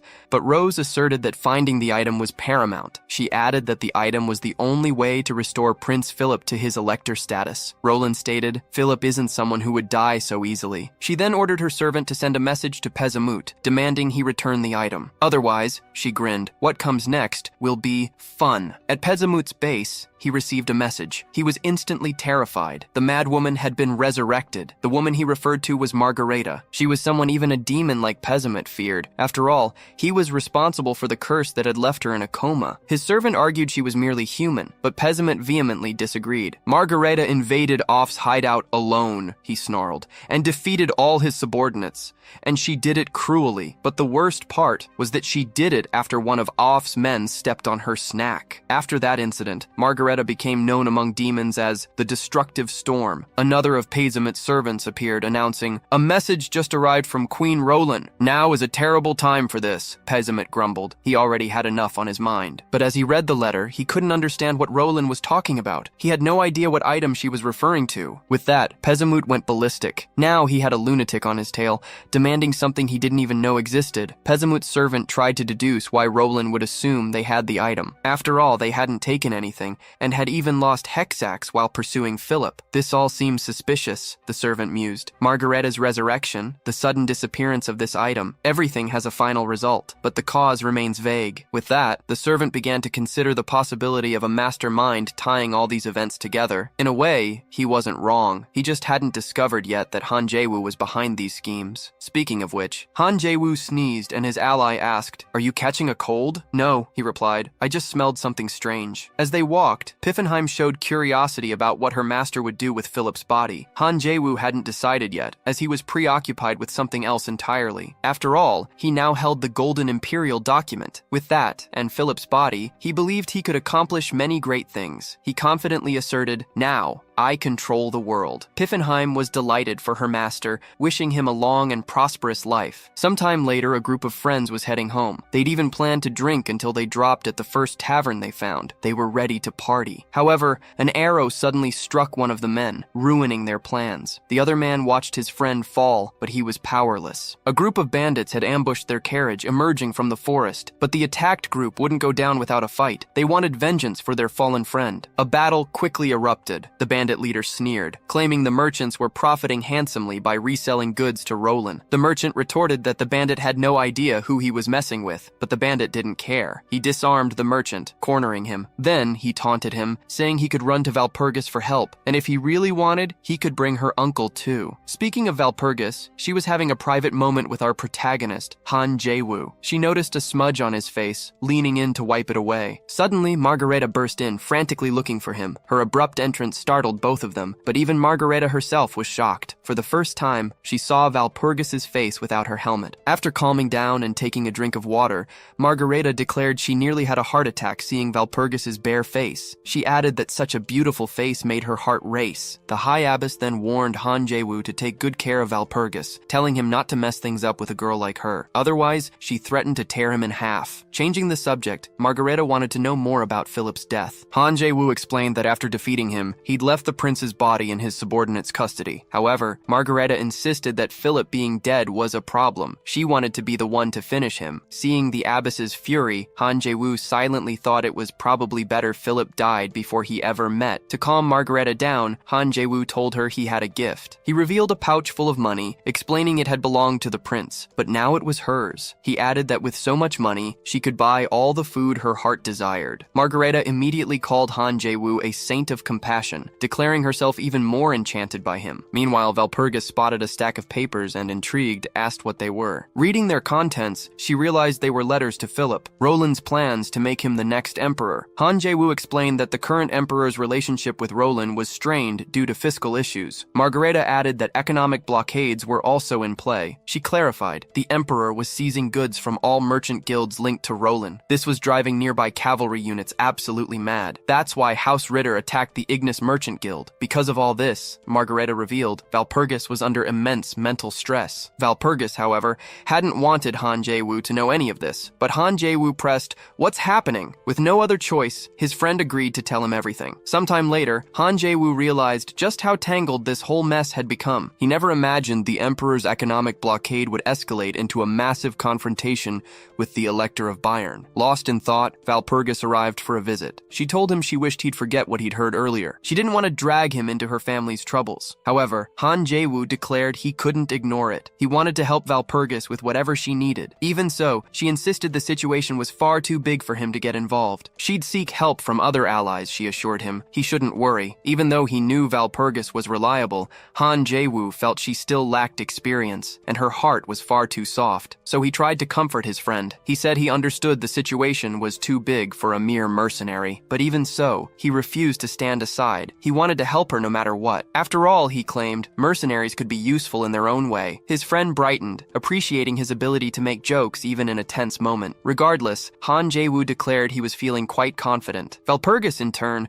didn't quite understand what he meant. The next day, Han Jae-woo woke up exceptionally early. He walked directly to the convent, heading straight for Margarita's chambers. He burst in abruptly, finding her in the middle of a meal, which caused Margarita to nearly choke on her food. Han Jae-woo didn't want to wait any longer. He revealed he possessed a magical item he'd taken from Philip, but he couldn't open it. Stoking the High Abbess's curiosity, he told her if she could open it right away, she'd receive a reward. Without a second thought, Margarita immediately agreed to open the item. A short while later, the protagonist spots a pair of gloves and asks Margarita what they're for. Margarita explains they're an improved version of the magic zipper she just opened. Now, with just a flick of her palm, she can spawn items whenever she wants. After stepping away, Han Jae-woo admits he's never seen anything like it before, wondering if the game received some kind of update. He doesn't think it's a bad thing, quite the opposite, in fact. But his thoughts are abruptly cut short when he tries to take a drink of water. "Why did you stop riding out of nowhere?" he asks his horse, puzzled. Then, the protagonist realizes he's arrived in the city of Pluzin, and it's currently in the middle of a massive festival. After pushing through the crowd, Han Jae-woo finally lets out a cheer. He feels like he's been walking through Disney for 3 hours,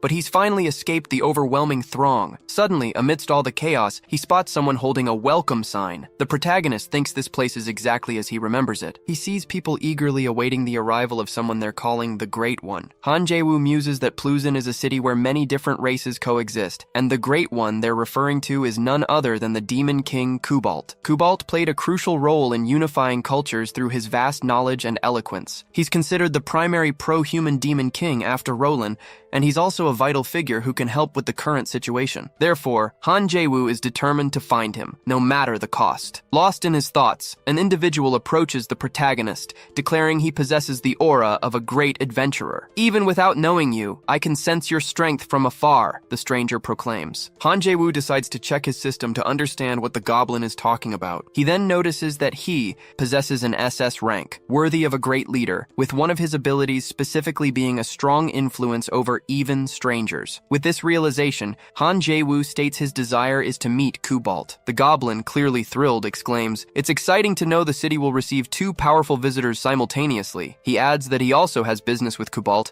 and will gladly guide the protagonist to him. A short while later, they arrive at Kubalt's castle. The goblin tells the protagonist to wait and enjoy some tea in the reception area while he announces his presence. Meanwhile, the protagonist finds it odd that a mere goblin could recognize his level just by looking at him, but he decides not to worry about it for now. In the middle of the room, he spots a statue of the owner, and a fleeting thought crosses his mind. Perhaps I'll have to hunt him down soon. Moments later, the goblin returns, asking, "Is the adventurer enjoying his tea?" The protagonist replies that he is, but sternly tells the goblin to announce his presence next time he approaches. Changing the subject, Han Jae-woo then asks how the goblin began working for Kubalt. The goblin responds that his relationship with Kubalt is one of inestimable love. As Han Jae-woo ponders this, he recalls that everyone in the city refers to Kubalt as the Great One, yet this goblin speaks of him with far less formality. Then, he spots a ring on the goblin's finger and asks, "Are you married?" The goblin chuckles, saying the protagonist has a good eye, and claims he invested 10 years of his salary to purchase this very item. Han Jae-woo, in turn, calls the goblin by his true name, Kubalt. He then declares it took him too long to notice the act. He points out that this is the ruby ring Kubalt cherishes so much, and the goblin's overly familiar attitude when they first met only fueled his suspicions. But above all else, Han Jae-woo states that the goblin was the only one who didn't refer to Kubalt as the Great One. Realizing he'd been discovered, Kubalt had no choice but to reveal himself. In his true form, Kubalt acknowledges, "I know I stand before the famous Valorstedt Valor." Formally introducing himself, Kubalt declares, "I am the law of Pluzin City." He then adds that the protagonist has likely sought him out to discuss the matter involving Valpurgis. Han Jae-woo confirms this, stating he hopes to extract crucial clues or information from from Cobalt. The castle's owner admits he's hesitant about helping, but he asserts that if the protagonist meets a certain condition, he will provide all the information he needs. Han Jae-woo already anticipated Cobalt would propose something like this, so he immediately asks, what would that condition be? Even before hearing the answer, the protagonist knows that Cobalt's obsession with knowledge has been obvious since previous chapters. Han Jae-woo possesses unique intel on half of the future wars, and even information regarding real estate speculation. Naturally, he's eager to know what Cobalt will demand. However, to his complete surprise, Cobalt's request is simple: to be friends with Valorstedt Valor. Cobalt explains that Valor has recently become the center of attention, especially after subduing Hexax. Not only that, but he's also grown quite close to the Empire's most famous paladin, with rumors even swirling about a romance between Valor and Valpurgis. For all these reasons, Cobalt wants to be connected to Valor, knowing it could prove useful in the future. In response, the protagonist asks, "Why should I be your friend?" Cobalt then hands an item to Valor, explaining, "This is a communication ring. Through this item, we'll be able to communicate over long distances." The protagonist doesn't think it's a good idea to be friends with someone like him. However, Cobalt declares that in the name of their good friendship, he would provide all the information Valor needs. As proof of his sincerity, he reveals a crucial lead, a clue hidden in the capital of the Duchy of Saxon. The capital of the Electorate of Saxon, of course, is named Dresden. Following Cobalt's tip, the protagonist travels to Dresden. Guards attempt to block his entry into the city, but he simply flashes his system screen, leaving the soldiers utterly terrified. With a stern look, Han Jae-woo warns them not to try and stand in his way again. Once inside, he walks through the streets with his system screen brazenly displayed for all to see. Upon witnessing this, people immediately drop to their knees before him, terrified of being attacked or worse. Han Jae-woo thinks to himself, it's never been this easy to reach an objective. In no time, he reaches the Merchants Guild. Inside, a woman announces, an unknown individual is approaching the guild, and he appears to be extremely dangerous. However, the protagonist steps into the building, startling the woman with his displayed system screen. After this, he finds himself face to face with the guild leader. The leader promptly asks, why would someone like you come here? Han Jae-woo closes his system window, then states, my desire is to make a deal with the leader of the Merchants Guild. Cobalt had previously explained what he knew about Dresden to the protagonist. He mentioned that Velia's Merchant Guild and the city's Ritter Knight family were trapped in massive debt,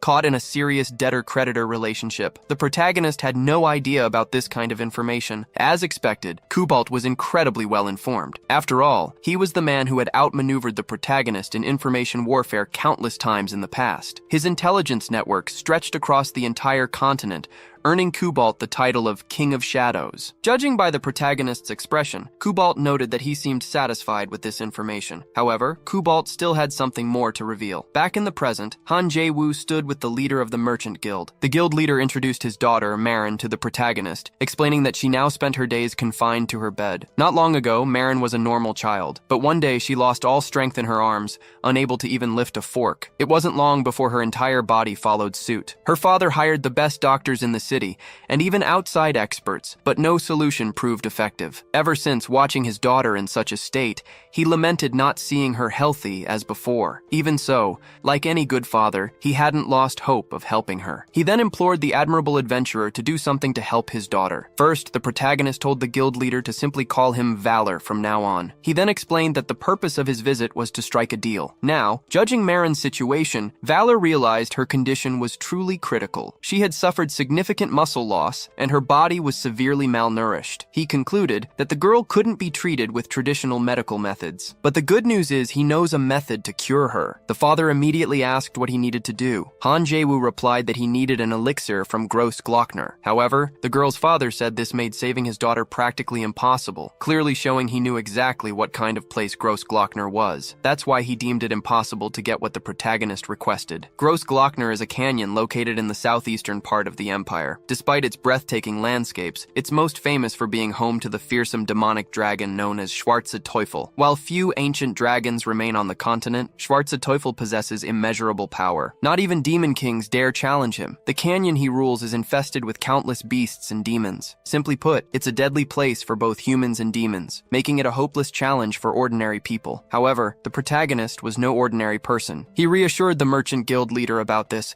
stating he would go after the elixir himself. This This ignited a flame of hope in the man's heart. At the same time, he worried, believing no one could return alive from Grossglockner. Yet, Han Jae-woo added that what Marine needed most right now wasn't the elixir, but rather her father's love. Moved, the girl's father asked why Valor was helping him. Han Jae-woo explained that he'd heard about the Ritter family's debt to the Merchant Guild. In exchange for helping Marin, he wished for the girl's father to forgive that debt. The guild leader was stunned by the offer, but his daughter's future was at stake. Just the thought of seeing her healthy again meant he couldn't even consider refusing. So he promised he would honor the agreement once his daughter was cured. Sometime later, the protagonist arrived at Grossglockner. He remarked on how he enjoyed the view of the moon and the climate. Looking down, he spotted some rare plants on the ground. He noted that unique medicines could be crafted from flowers like these. Then, he instructed his horse not to eat the plants. Grossglockner was so treacherous that guards were stationed all around to prevent people from entering. But the protagonist managed to convince them to grant him entry, and no one else. He knew that even the grass of this place was bathed in dragon mana, and almost everything there could be used for medicinal purposes. In other words, even the very soil of this place could be considered gold. Without wasting time, the protagonist collected everything he saw as a potential remedy. Besides curing the guildmaster's daughter, he imagined he could sell some of these items and earn a decent profit. Plus, he could keep some items for himself and use them in his battles. But amidst his harvesting, Han Jae-woo was suddenly struck on the head by a stone. From the other side, a goblin approached, ordering him to leave this place. Not only that, but the goblin was accompanied by an entire army, declaring that this place did not belong to humans. Sometime later, under Han Jae-woo's watchful eye, the goblins were hard at work tilling the land. But when he spotted a goblin doing it wrong, the protagonist sharply reprimanded him. "Dig properly," he commanded. "I don't want the plant roots damaged. If you keep working so sloppily, I'll send you all back to your graves." Han Jae-woo, clearly annoyed, then asked, "Did you all hear me clearly?" Earlier, before all this happened, the protagonist had been attacked by these very goblins, but he simply used his abilities to drain the enemy's blood,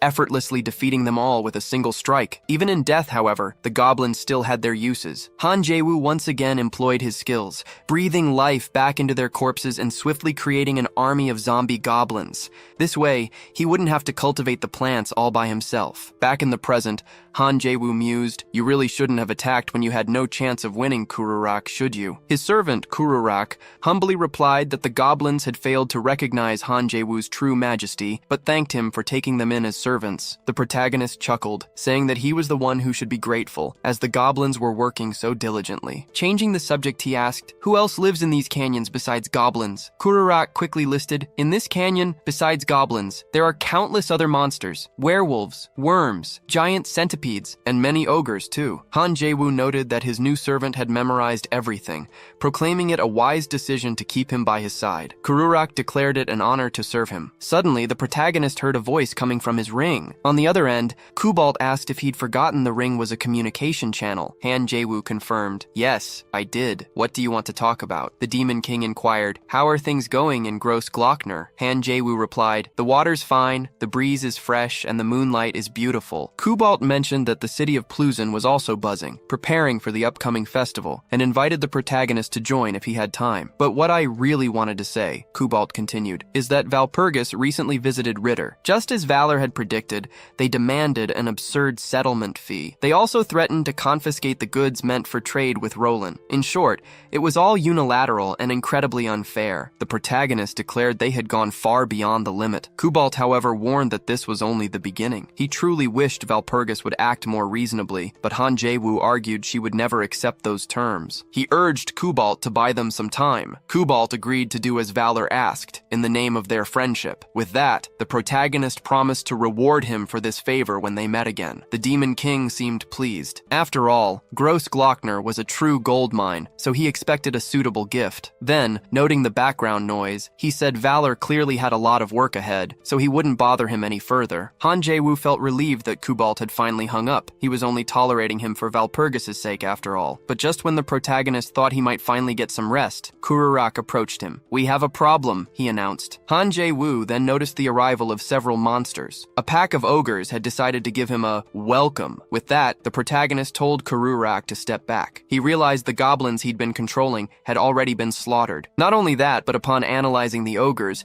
he noted his blood absorption technique wouldn't work on them, and summoning the goblins again was out of the question. They were no match for ogres. Therefore, Han Jae-woo concluded he would have to get his hands dirty. He channeled his magical abilities and invoked Rublanya, one of the Empire's 12 legendary swords, also known as the unbreakable treasure of House Paltz. The ogre's demeanor immediately shifted at the sight of the blade. The protagonist declared, "They recognize my weapon, of course. Rublanya is known for illuminating the darkness, after all." He even called Philip a fool for possessing such a thing and having no idea of its power. But now, properly equipped, the protagonist attacked. After striking the first ogre, Han Jae-woo closed in, attempting to encircle the others. He moved so swiftly that his enemies couldn't even follow his movements. He not only attacked unseen but also toyed with his opponents, and before the ogres could react, Han Jae-woo struck them down, giving them no room for a counterattack. Afterward, he mused that before the fight he wasn't sure if he could even use this technique, but now, seeing the results, he silently praised his own performance. Not only was he impressed, but his new servant also found his performance incredible. The protagonist merely stated that this was nothing compared to when he was at his peak. But then, just moments later, he was surprised. A creature suddenly attacked him, demanding, "What do you think you're doing?" Han Jae-woo wondered, where did that come from? But before he could even form a thought, the creature had him in its grasp. Enraged, it snarled, "I'm going to snap your neck." The protagonist finally came face to face with an enemy of equal power. Not only that, but his opponent immediately threw him away. Taking the hit, Han Jae-woo realized he wasn't dealing with just anyone. A single blow had reduced his life by 10%. The enemy remarked, "You're strong. Who are you?" Han Jae-woo shot back, "You should introduce yourself first." With a smirk, she claimed, "I am the master of Gross Glockner." Han Jae-woo's eyes widened. "The demon dragon?" he questioned. He hadn't expected her to look like this. Imagining something more akin to a classic dragon, the enemy stepped closer to Han Jae-woo. "There's something different about you," she mused. "Your life energy. It comes from another dimension." Kururak quickly stepped in front of Han Jae-woo, declaring, "I will protect my master." But the enemy snapped, "I've had enough of your arrogance and insolence. I'll kill you right here, right now." Han Jae-woo quickly interjected, "Hear me out first." The enemy had no intention of listening, so the protagonist declared, "If I die, you die too." That bold claim made her halt her attack. "What are you talking about?" she demanded. As she pressed him for an explanation,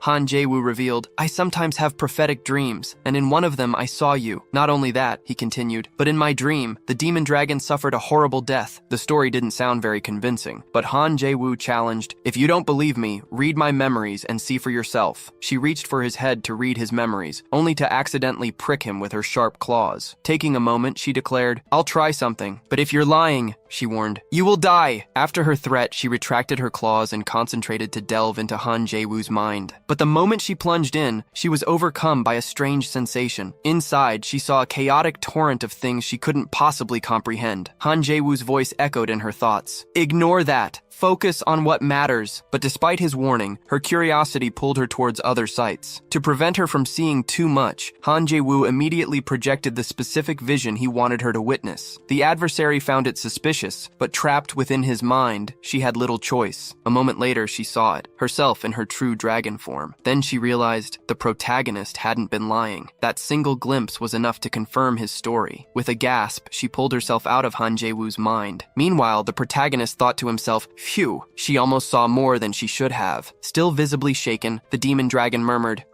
Who could be strong enough to kill me?" "Regardless," she declared, "I'll leave you in peace. You may do as you please in these mountains." Wait, but Han Jae-woo countered, "I'd like to make a deal with you. First though, your name is far too long, so from now on, I'll call you Shubi." She clearly didn't like that idea one bit. Han Jae-woo reassured Shubi, "You can survive," but she still refused the name, huffing, "I am thousands of years old." Regardless, the protagonist insisted, "Just listen to my proposal." Suddenly, Han Jae-woo's system chimed, "New mission, gain the dragon's trust. Difficulty, high." Sometime later, a snake slithered through the trees, only to be unceremoniously crushed by a passing foot. He proclaimed proclaimed himself, "I am the master of the deep, dark abyss, the king of chaos and disorder. My name is Odgash, the Demon King." Just as he finished his grand introduction, his servant interjected, "My lord, we're almost at our destination. We cannot stop now." But Odgash scoffed, "I am making my triumphant entry. I do not tolerate interruptions." His servant quickly apologized, but Odgash waved him off. "Forget it. You've ruined the mood anyway." Just then, a woman appeared, her voice sharp. "That servant belongs to me," she declared, "not the Demon King." Odgash chuckled. "Ah, Calione, you finally arrived, my daughter," he added. "As promised, once this campaign concludes successfully, I shall grant your greatest wish." Even when Calione insisted she didn't need it, Odgash smiled. "As your father, it's only natural for me to do so." He then addressed his servants. "Gross Glockner is guarded by the demon dragon. The beasts under her control are nothing special, but the demon dragon herself will not be an easy foe. Still, do not fear. All you need to do is devour everything in sight and crush every living thing mercilessly beneath your feet." Finally, Odgash bellowed, "With my leadership, your victory is guaranteed." Now that his villainous children were sufficiently motivated,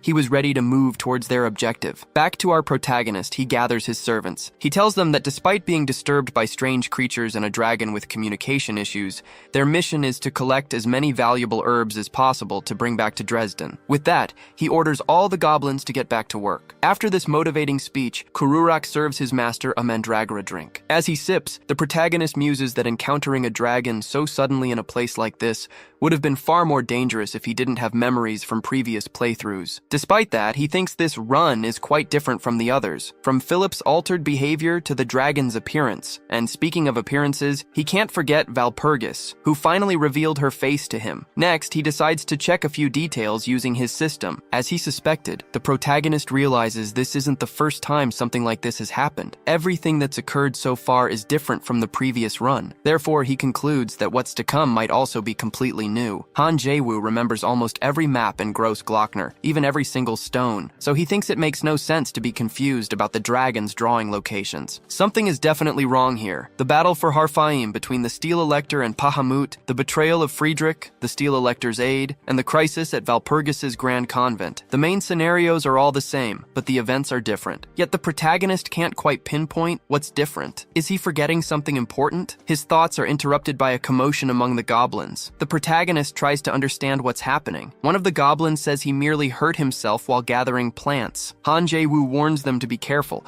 explaining that some roots are dangerous, which is why he correctly instructed them on how to extract the plants. After that, he tries to resume his train of thought, but then he notices something. The injured goblin has a brother. Pausing to think, he remembers Charlotte and her younger sister, a detail he'd only encountered in this current run. Suddenly, the protagonist has an insight. All the events of the current run flash through his mind. He concludes that once his position changed, his perspective changed along with it. In the past, he was known as the Steel Elector, the leader of an empire, and even the hero who saved the world. He had extraordinary abilities to match his titles, but now he's just a simple mercenary. Nothing compared to his previous characters. All he has left from his earlier journeys are the memories. On the other hand, the protagonist thinks he did something different this time around. He managed to form connections with characters who were once mere NPCs in his journey. Just seeing Valpurgis's face made it all worthwhile. In his previous journey, Han Jae-woo would have simply paid Valpurgis's debt and moved on. He hadn't known the circumstances until now. Amidst this reflection, the protagonist finally realizes that things began to change after his encounter with Aquila. Precisely at the moment she presented the missing piece of the puzzle for him to discover the game's true ending. A new mysterious space was created, and with it, a new character for him was created. Now things are starting to make more sense to the protagonist, as he perceives that Aquila is behind all of this. Noticing his master acting strangely, Kururak asks if the drink isn't to his liking, but then a loud bang echoes nearby. Shubi appears, proclaiming that everything the protagonist said was true. Han Jae-woo states that this is all thanks to Aquila. The demon dragon doesn't understand what that means, but he continues, explaining that Aquila has made this game even more interesting than it already was. Shubi still says she didn't understand a single word he said. Regardless, Han Jae-woo declares that he will show Aquila he knows how to enjoy this world. From now on, he'll do whatever he wants, because a new strategy is beginning right now. Watching the protagonist behave like this leaves everyone else utterly confused. Back to the Demon King Odgash. He's destroying the scenery around him, a raw display of his immense power. His entire army cheers him on, glorifying his might. Suddenly, his daughter speaks, sensing something approaching. Is it the demon dragon? Odgash questions, but as he spots the approaching figures, Odgash scoffs, "Just a human and a goblin! However, his daughter quickly corrects him. They're not the only ones approaching. Then, a massive roar echoes. Odgash's eyes light up, thrilled, for finally, what he'd been waiting for appears before him. Shubi glares at Odgash and his army, demanding they vacate her territory. Odgash, in turn, claims he's waited a long time for this,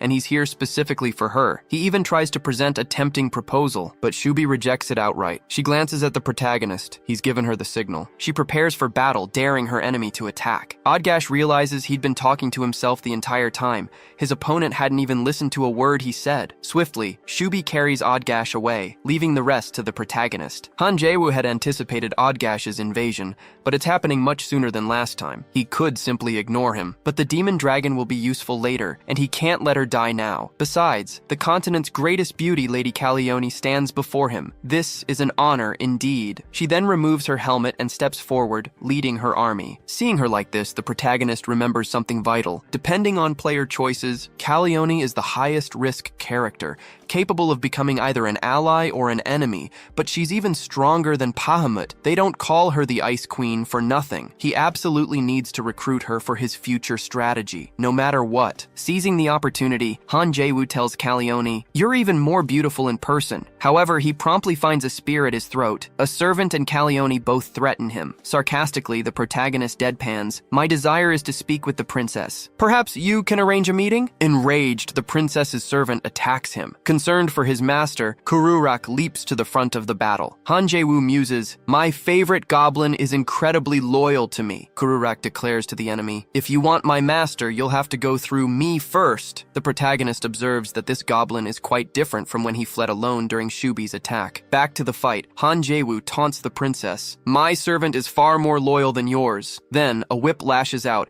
enveloping the enemy completely. On the other side, Hexax appears, a vampire controlled by Han Jae-woo. He had obviously saved her for just such an occasion, and now he's unleashed his servant to fight this foe. But Hexax wasn't the only one summoned to fight the Dark Nun. Piffenheim has joined the battle too. She vows, "I'll cut down anyone who dares to attack my master." Calione realizes the protagonist is controlling vampires at his whim. On his side, a vast army of the reborn stands ready. On hers, a multitude of monsters. The princess acknowledges her adversary possesses a powerful network of allies. However, she counters, "Beside me stands a legion of demons, loyal to Lord Odgash." Addressing all her troops, Calione commands, "Attack the enemy! Leave no one alive!" With her command, Calione's forces charge, and from the protagonist's side, his reborn servants surge forward as well. The masters themselves don't stay out of the fray, and immediately, they clash. Calione manages to push the protagonist back. She declares that not just anyone can block her attacks, placing him above Bahamut himself. Han Jae-woo admits that having his strength recognized by the princess is an honor, but he expresses regret that she's loyal to Odgash,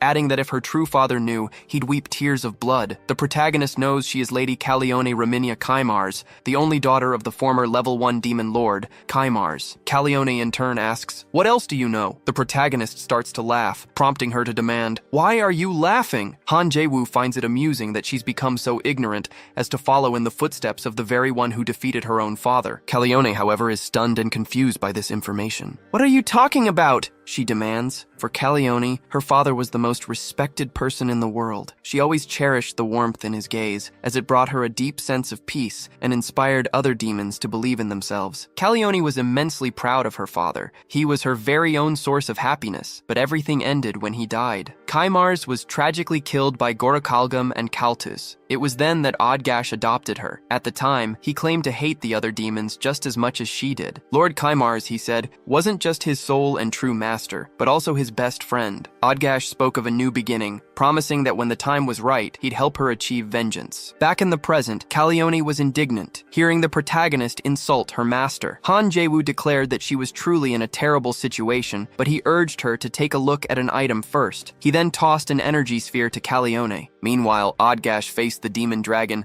declaring that romance was the only way. He saw this entire situation as some kind of twisted romantic epic. Shubi, in turn, accused him of doing great harm to Calione. Odgash, however, retorted that he wasn't the one who killed Kaimars. Gorokalgam and Kaltus were the true culprits. But Shubi scoffed, refusing to believe his excuses, because she knew the real story. Odgash called his adversary persistent, but then conceded, "You're right. After all, there's no way those two idiots could have killed Kaimars." With that, he finally admitted his true actions. He confessed that when those two discovered he knew Kaimar's only weakness, they practically drooled at the opportunity. Little did Odgash know that Calione was listening to every word. The sphere the protagonist had thrown her was, in fact, an image transmitter. Confronted with the truth, Calione went into shock. Ever since losing her father, she had regarded Odgash as her paternal figure. The protagonist realized his plan was working. Earlier, Han Jae-woo had coordinated everything with Shubi, and the magical projector had come from her. He'd asked Shubi to use it during the battle, wanting Odgash to confess everything he'd done while fighting her. Shubi hadn't understood why, but Han Jae-woo insisted it was crucial for the plan. Back in the present, Calione had stopped fighting, deep in thought about what she'd just heard. The protagonist mused that Shubi had done exactly as agreed, which was why the plan worked. Now the rest was up to him. Crying, Calione uttered that everything she believed to be true was nothing more than an act by Odgash. She remembered that Odgash had always been by her side since childhood. Amidst this, Hexax announced that her work was done. The protagonist simply told her to hold her position. Defeated, Calione confessed she never imagined she'd obeyed her true enemy for 50 years. She was utterly devastated by the revelation. The protagonist then suggested that instead of lamenting, she could claim her long-sought vengeance. From this moment on, he offered to teach her Kaimar's right of the true name. What Calione would do with it would be entirely up to her. Calione gasped. It's been so long since I heard about that. A spell that borrows the vast power of the cosmos, strong enough to wound even an archdemon. It was that spell that made her father the greatest demon lord. But she quickly added that only her father knew those details, so how could a stranger possibly know? Han Jae-woo mused that he'd studied everything, cover to cover, thanks to the strategy guide, which meant he knew Kaimar's inside and out, the overwhelming power of the right, his true name, and even his single fatal weakness. But for now, he just needed to tell Calione a story that would persuade her. The protagonist explained that he had read the chronicles of the 7 Demon Wars, which detailed methods to resist the archdemon. Among them was Kaimar's right of the true name, which had proven incredibly useful. Calione admitted that makes sense, which pleased the protagonist, but she then stated she couldn't help him defeat Odgash because he was an immortal. She recounted that before he became her father's subordinate, Odgash suffered a direct impact from that very spell, leaving him incapacitated for a time, but her father couldn't finish him. However, the protagonist countered that she was gravely mistaken. He pointed out that the comrades protecting her were part of his vampire army, and no matter how strong Calione was, she couldn't face so many alone. Han Jae-woo offered himself as her new ally. "Will you follow me?" he asked, "or die right here?" At this, Calione became emotional. She remembered her childhood, telling her father that when she grew up, she wanted to become a great demon lord like him. Her father had said that if she was serious, she'd have to become even stronger than him. Calione had asked if that was even possible. Her father had said yes, that he believed in her. After all, she was his daughter. Back in the present, she tearfully asked the protagonist, "Can I truly defeat Odgash?" Han Jae-woo didn't understand why she asked this while crying. Even his allies found it surprising. But Piffenheim noted that in demon years, Calione was just a child. Kururak, meanwhile, wondered if his master had forgotten about their other problem. Not far away, Odgash was still battling Shubi, but despite facing a powerful adversary, he felt no fatigue or difficulty. He claimed to be disappointed, as he'd expected more from his opponent. Shubi, however, scorned his provocation, ready to continue fighting. Shubi was tasked with distracting the enemy, but Odgash was disappointed when she avoided a direct confrontation. Not only that, her adversary had expected her to accept his offer. Instead of allying with him, Shubi rebuffs Odgash, unleashing her powerful dragon's breath. But despite the strength of her attack, she couldn't defeat him easily. Odgash was stronger than expected. He not only defended, but also counterattacked, feeling confident in front of his foe. "If a fight is what you want," he declared, "I'll grant your wish." He then lunged at Shubi with incredible speed, slamming her to the ground. After taking the hit, Shubi vowed revenge. She underwent her true transformation, attacking Odgash in her full dragon form. The impact caused an earthquake. Meanwhile, the protagonist tells Kururak, "Be careful where you step." Hexax, watching their interaction, finds it incredibly cute. She sees the goblin as the protagonist's pet. Piffenheim approaches her master, noting, "Shubi's mana is surging. She's even breaking through the polymorph," he observes. But his ally still wonders, can someone like Lady Shubi truly withstand this enemy? Han Jae-woo points out that the battles in Grossglockner are a massive strain on Shubi. Then, an idea strikes him. He calls out to Calione, declaring he has an important mission for her. "Do you accept the challenge?" he asks. Without hesitation, she replies, "Yes." Nearby, Odgash fiercely fights the dragon. Shubi tries to strike, but Odgash gives her no quarter. "I'm truly enjoying this test of strength," he boasts. Shubi unleashes her fiery breath, yet Odgash effortlessly defends himself. Realizing this, Shubi intensifies her attacks, finally landing a powerful blow and causing significant damage. But Odgash claims it's still not enough to defeat him, demanding more to satisfy his battle lust. Shubi calls her adversary arrogant, asserting she isn't even using her full power. If I were, she warns, a planetary collapse would be nothing compared to my attacks. Odgash remains unfazed. He, in turn, states he also has tricks up his sleeve. With his axe, he strikes Shubi. The blow is so powerful it sends her flying, causing massive devastation to the landscape. Afterwards, Odgash declares, I didn't expect a demon dragon to be so pathetic. I never expected to defeat her this easily. After that crushing blow, Shubi reverted to her weaker form. Odgash approaches, revealing, I've discovered the reason for your weakness, Shubi. You're trapped in this very place. I'm curious why. But instead of answering, Shubi scorns her enemy. Odgash concedes, you're unyielding to the very end. But now, you'll meet your end. However, before Odgash can strike Shubi, the protagonist appears, stopping him dead in his tracks and striking Odgash. Shubi sighs in relief that he finally appeared, but adds, You're late. Han Jae-woo retorts, You look awful, a comment Shubi certainly doesn't appreciate. Odgash rises and seeing the protagonist demands, What happened to Calione? Han Jae-woo simply replies, You'll find out soon enough. After that, he gives the girl a signal. Calione descends from the skies asking, Odgash, didn't you forget to tell me something? Seeing Calione, Odgash declares that she's finally mastered the rite of true naming. He tells her to use that magic against the protagonist. But the protagonist has heard enough. He urges Calione to swiftly deal with her father's murderer. Odgash, however, claims he has no idea what they're talking about, insisting Kamar's was his best friend and he'd never harm him. Shubi steps forward, confronting the enemy with the truth. She reveals that everything Odgash said has already been transmitted,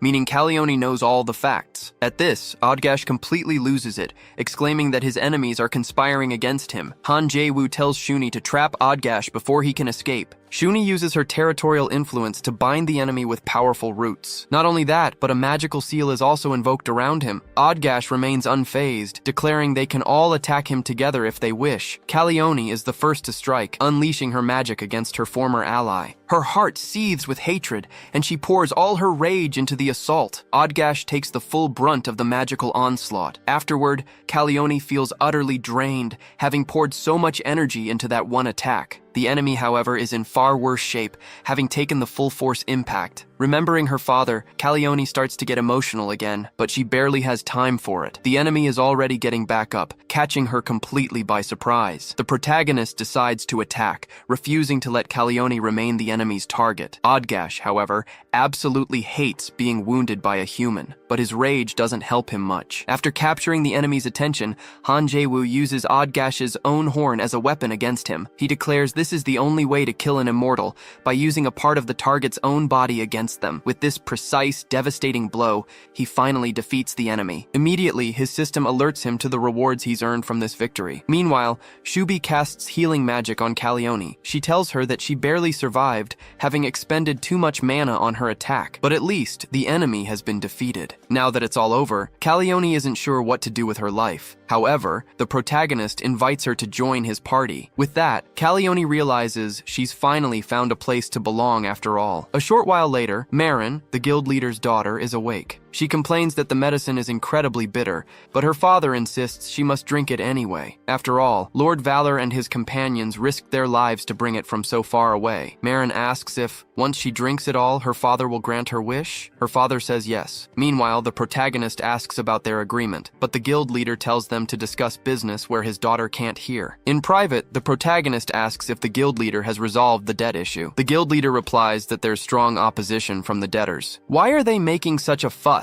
The protagonist asks. The guild leader explains it's likely because of the Elector of Saxony. Previously, the Elector met with the guild master, stating that the debtors were VIP clients who spent a lot of money with him, and thus he didn't agree with their arrangement. He also mentioned that both their guilds had been allies for some time, so if the merchant simply arranged a meeting for the Elector of Saxony, he promised he could turn the situation around. Han Jae-woo realizes they're causing all this commotion because they fear the merchant's connection to Saxony will disappear if the debt is settled. To the protagonist, it's no wonder those bastards from Leiter were acting so recklessly. If it had just been a confrontation between the Emperor and the House of Bayern, it would have been a balanced fight. but including the Elector of Saxony in this makes the situation much, much worse. He then understands it's no wonder Valpurgis is so worried and tries to think of a solution to help her. Seeing the protagonist's concern, the merchant suggests trying another alternative for this deadlock. However, Han Jae-woo presses the merchant, asking, "Are you good at negotiations?" Elsewhere, at a noble's estate, he receives the news that Saxony intends to side against them. The noble laments that if his family had recognized the debt transfer, they would have extended the payment deadline. "But now," he cries, "we don't even have that." The messenger states that from their end, there was nothing more they could do. So, the noble instructs his servant to go to the capital immediately, even if he has to grab onto the emperor's coattails. He affirms that he must resolve this matter by any means necessary and return with everything settled. At another point, the protagonist's system alerts him that his summon undead skill proficiency has increased. Now, he can summon his allies both day and night. To test this, the protagonist calls for Piffenheim. Immediately, she appears in broad daylight without any issues. Han Jae-woo declares that she and the other vampires have now become true daywalkers. Therefore, he assigns her a special mission. The protagonist reveals a document instructing his ally to deliver it to a man named Reeb Saltz. He emphasizes that this document is special, so she must be careful when handing it over. Shortly after, the guildmaster appears, announcing that everything Lord Valor requested for his departure is ready. He presents a magnificent carriage crafted by a master artisan,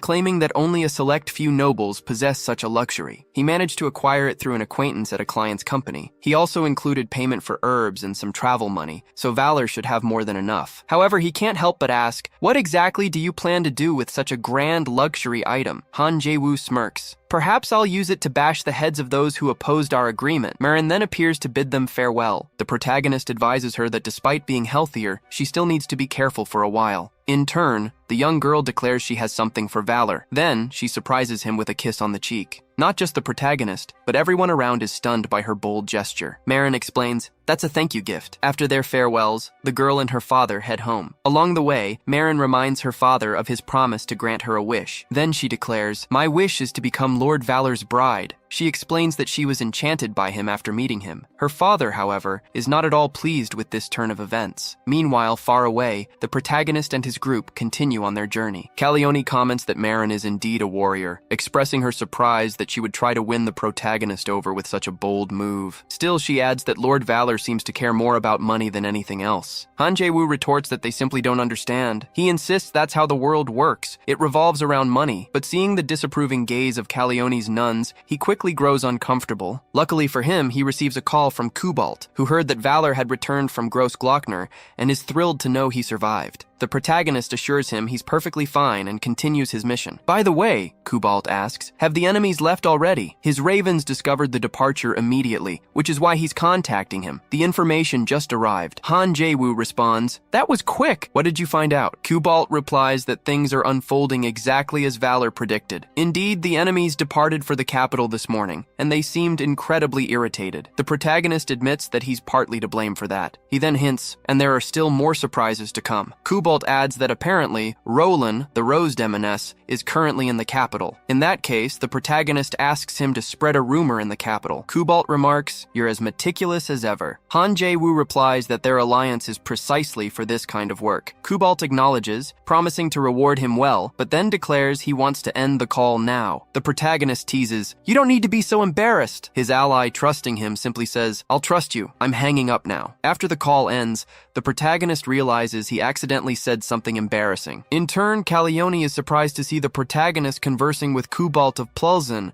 noting that his connections are far wider than she had imagined. Speaking of which, the protagonist declares he has an idea. Embarrassed, Calione asks, "Why are you looking at me like that?" Han Jae-woo reassures her, simply stating that she needs to do something for the good of the team. Sometime later, in Vienna, the capital of the empire, people stroll through the streets chattering about recent rumors. Kaimar's daughter is said to be visiting the city. The news that Odgash killed her father, only to die by her hands, is also being discussed. The gossips even claim Kaimar's daughter used her family's secret technique against the enemy. What's more, the rumors all agree her beauty is absolutely stunning. Amidst this buzz, the protagonist's carriage arrives, and everyone immediately assumes it's Kaimar's daughter. Embarrassed, Calione asks the protagonist, "Is this really necessary?" He replies with a firm yes. He claims Calione's face is a strategic weapon. Caleone counters that the only weapons she knows are swords and battle axes. But he scolds her. Someone in such a beautiful dress shouldn't say such crude things. The girl admits she doesn't like being the center of attention and feels incredibly uncomfortable with so many people waiting for her. Not to mention, she doesn't even know how to behave formally. Han Jae-woo assures her, "It's easy. Just keep one hand gracefully resting on your cheek and the other hand gently placed over your folded knees. Along with that, you just need to put on the most enchanting expression you can muster. Do that and you'll be fine." Irritated, Caleone retorts that the protagonist knows perfectly well she's a commander, a leader of an army. She usually wears battle armor, not dresses. "Doing what you're asking will utterly destroy my reputation as a commander," she exclaims. However, the protagonist calmly states that she has total freedom to leave his team and follow her own path. "But if you want to stay," he warns, "you have to play by my rules." Cornered, Caleone has no choice. She does as instructed, placing one hand gracefully on her cheek and the other over her folded knees. And then she does the most important thing. She puts on the most enchanting expression, one that highlights her breathtaking beauty. When they see her, everyone's jaws drop. Even though she's embarrassed, Caleone maintains her pose. It doesn't take long for her to be acclaimed by all the men in the city. Unaccustomed to such a warm reception, Caleone becomes truly startled by the public's overwhelming reaction. Not far from there, Roland gathers her staff. She announces that she is expecting a very important visitor. She expresses her deep regret that this isn't her Rose Palace because, to her, this person is more important than the Emperor himself, more important than any demon lord. So, she relies on all her staff for help. To the chefs, she demands they prepare the most delicious meal they've ever made in their careers. And to the maids, she instructs them to make this place cleaner and more beautiful than the Rose Palace itself. One of her attendants approaches, announcing that the visitor's arrival is imminent. Roland then tells everyone to give it their absolute best. "This is the most important day of my life," she exclaims. Meanwhile, she thinks to herself, "I'm doing all this for my Lord Kaimars." Roland's beauty and voice enchanted every man's heart. This made her the envy of all demons, but her true nature was far more complex. With her eloquent speech, she wielded diplomacy as a weapon, transforming Roserant into a powerful nation. This is how she became known as the Bride of Roserant. But there was a secret people didn't know, the true story behind her crown. Once, she approached Kaimars, telling him he was the only one to whom she could truly open her heart. Roland believed her heart would never change, so she pleaded for him to accept her. But little Caleone suddenly interrupted their conversation, asking her father, "Who is this beautiful lady?" Her father simply said she was a colleague. So Caleone presented Roland with a gift, explaining that she'd made it with her Uncle Odgash. "Since you're so pretty," Caleone added, "I'll give you the best cookies I made." That's when Roland understood Kaimars's refusal. His heart was already taken by someone else. Afterwards, she approached Princess Caleone, asking if, one day, she might ask the girl to choose a name for a castle of her own. "It would be a true honor if Lady Caleone chose the name for my castle." Inspired by Roland's radiant beauty, the princess suggested the name, the Palace of Roses. Roland loved the name, and true to her word, later built a magnificent castle bearing the princess's suggestion. Back in the present, Roland and Caleone finally reunited. "Since Lord Kaimars is no longer with us," she began, "I made it my priority to see his only blood relative, his daughter," and with that, she gracefully knelt before the princess. Caleone was clearly impressed by the elaborate reception prepared for her. "Oh, if only we were at the Palace of Roses," Roland lamented. "I could have offered a far more splendid meal," but Caleone assured her that what stood before her was more than enough. Roland also offered her gratitude to Lord Valor for bringing back the princess, the one everyone believed to be dead. "I've heard from Count Nider Bayern," she continued, "that Valor always overcomes difficulties in the most unusual ways." She even mentioned a peculiar connection between them, but the protagonist quickly steered the conversation to other matters. Roland sighed regretfully. "I do enjoy a good love story, but since you insist," she conceded, "we can certainly begin discussing business." The protagonist revealed the true reason for his visit, to deliver a message from Philip, the Elector of Steel. Roland felt a wave of relief knowing Philip was alive, but immediately asked, "Can I see him in person?" Han Jae-woo shook his head. "Unfortunately, that won't be possible. Philip is not in a condition to receive visitors right now." "In that case," Roland said, "let's get straight to the point." The protagonist relayed Philip's message. He cannot act publicly at this time. Therefore, he has appointed Valorstead Valor as his proxy, with full powers, and he requests your aid, Roland, in recovering the Pulse in the near future. Even if I have to lie for now, I need to win Roland over. She has to be my ally. Judging by the fact that Margareta was under the curse of he who squats in the grave,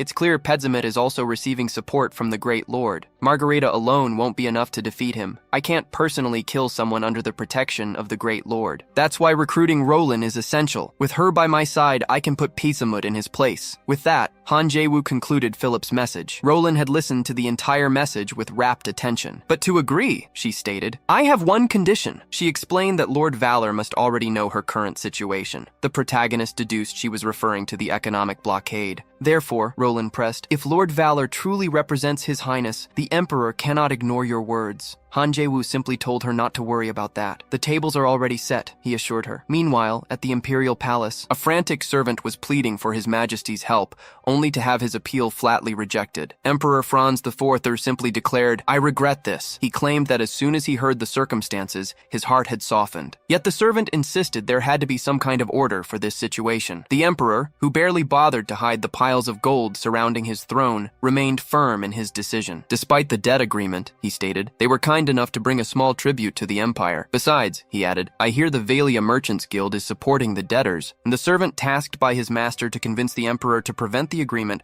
now found himself utterly lost. He would have to face his master and admit he had failed. Just then, one of the emperor's soldiers appeared. Lord Valor has just arrived, Your Majesty. The emperor immediately authorized his entrance. As he stepped into the palace, the protagonist declared, It's a great honor to stand before Your Majesty. Introducing himself as Valorstead Valor, he stated he was at the empire's service. I was expecting you, the emperor said, and pay no mind to this man here. He's merely a messenger boy, he dismissed. Still, the protagonist requested to speak with the emperor alone. Reluctantly, His Majesty agreed. The noble's envoy was immediately escorted from the palace, but instead of leaving with dignity, he pleaded for the emperor to reconsider. It was no use. To make matters worse, as the man was dragged away, the protagonist smiled, waving goodbye. This left the young man absolutely seething with indignation. Far from the capital in Odgash's castle, the demons, defeated in battle, recounted their tale to Odgash's furious daughter. She was absolutely furious. She reminded them she had asked to go along. If I had been there, she seethed, I would have handled things far better than Calione. Amidst her rage, a servant appeared with urgent news, but she was far too angry to listen. Your ladyship, the servant pressed, the emperor has just decreed an economic blockade on our region. She looked confused. Diplomatic matters weren't her strong suit. The servant, worried about her reaction, also seemed a bit confused. What does that really mean? She finally asked. Back to our protagonist,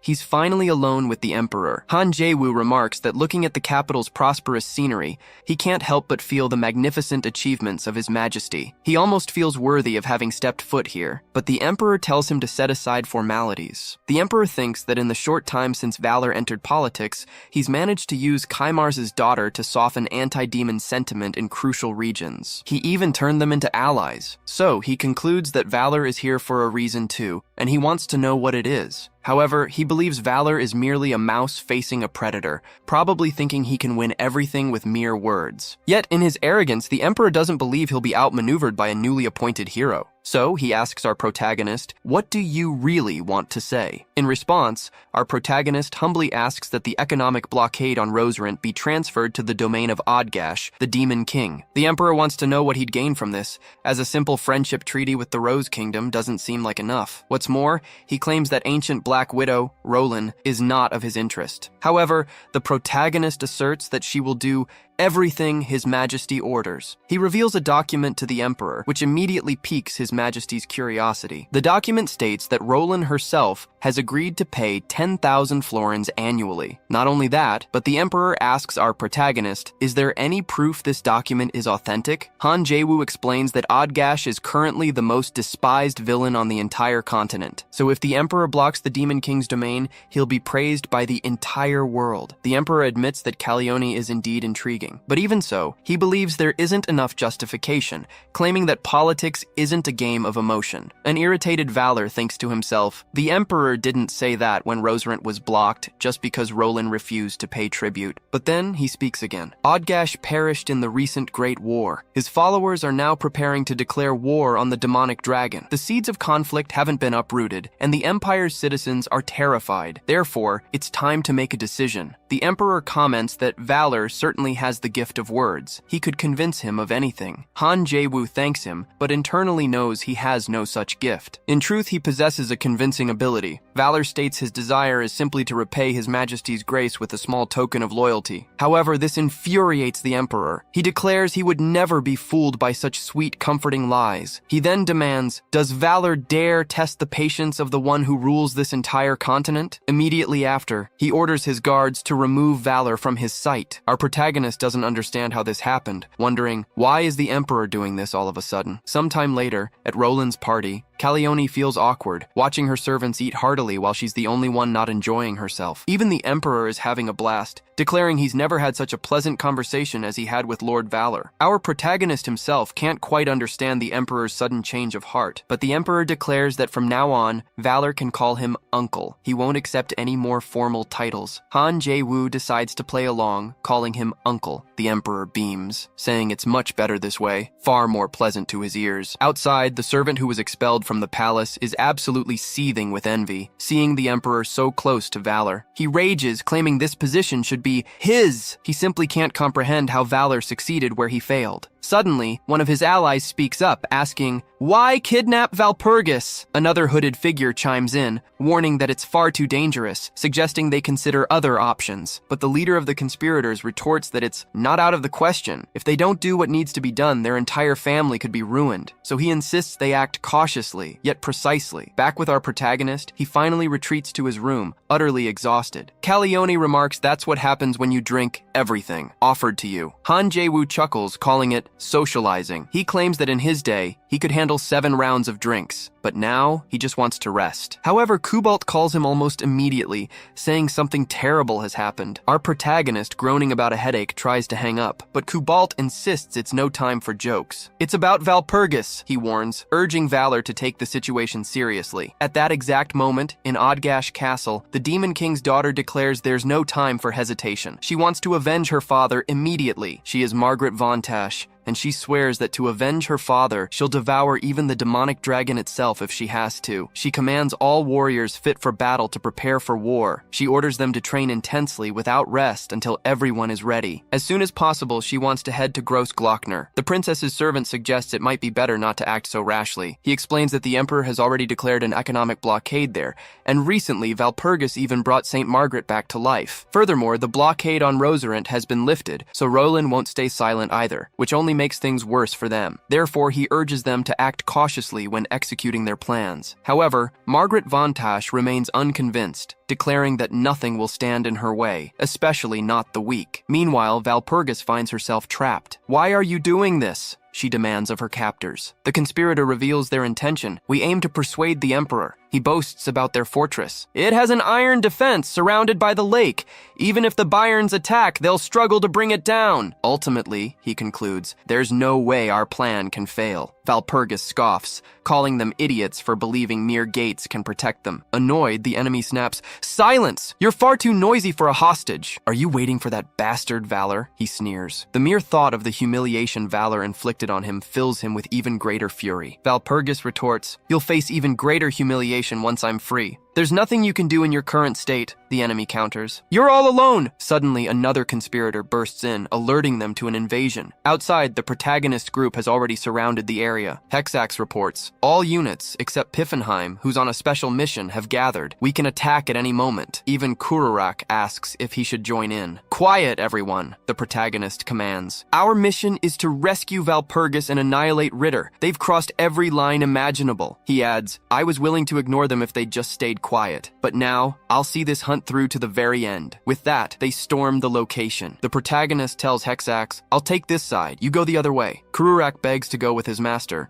but Hexax interjects, "Actually, we're going together." Even the protagonist tells Kururak to go with Hexax and assist her. Kururak doesn't like the idea at all. He's terrified of Hexax. Han Jae-woo sighs, "I don't have time to deal with cowards. We need to act fast." Inside the captivity chamber, the captors watch the action unfold outside, but the lead conspirator is filled with hatred as he catches sight of the protagonist. He still craves his revenge. He grabs a sword. "Just imagining what I'll do when I find him. It fills me with satisfaction," he mutters. With that, he charges directly towards his opponent. The leader of the Ritters tells the others not to let their ally go into battle alone. Meanwhile, Valpurgis realizes the protagonist has arrived to rescue her. She thinks to herself, he always rescues me. She remembers that ever since they met, he has always been by her side. But now, she's filled with rage at her own powerlessness. Valpurgis begins to tremble with fury, and through her rage, the pillar she's tied to starts to crack. Elsewhere, Ritter thinks to himself, everything was going according to plan until that servant interfered. I should have gone to the capital myself. Suddenly, he hears a noise and is startled. Not only that, but he realizes the Countess of Bayerns has freed herself. He wonders, how did the paladin break through the reinforced barrier? But believing she can't fight without a sword, he feels confident enough to attack first. However, he's caught completely by surprise. Valpurgis not only counterattacks, but in doing so, shatters her opponent's sword. Ritter is worried, but he insists he won't lose this fight. In his arrogance, he takes a brutal right hook to the chin.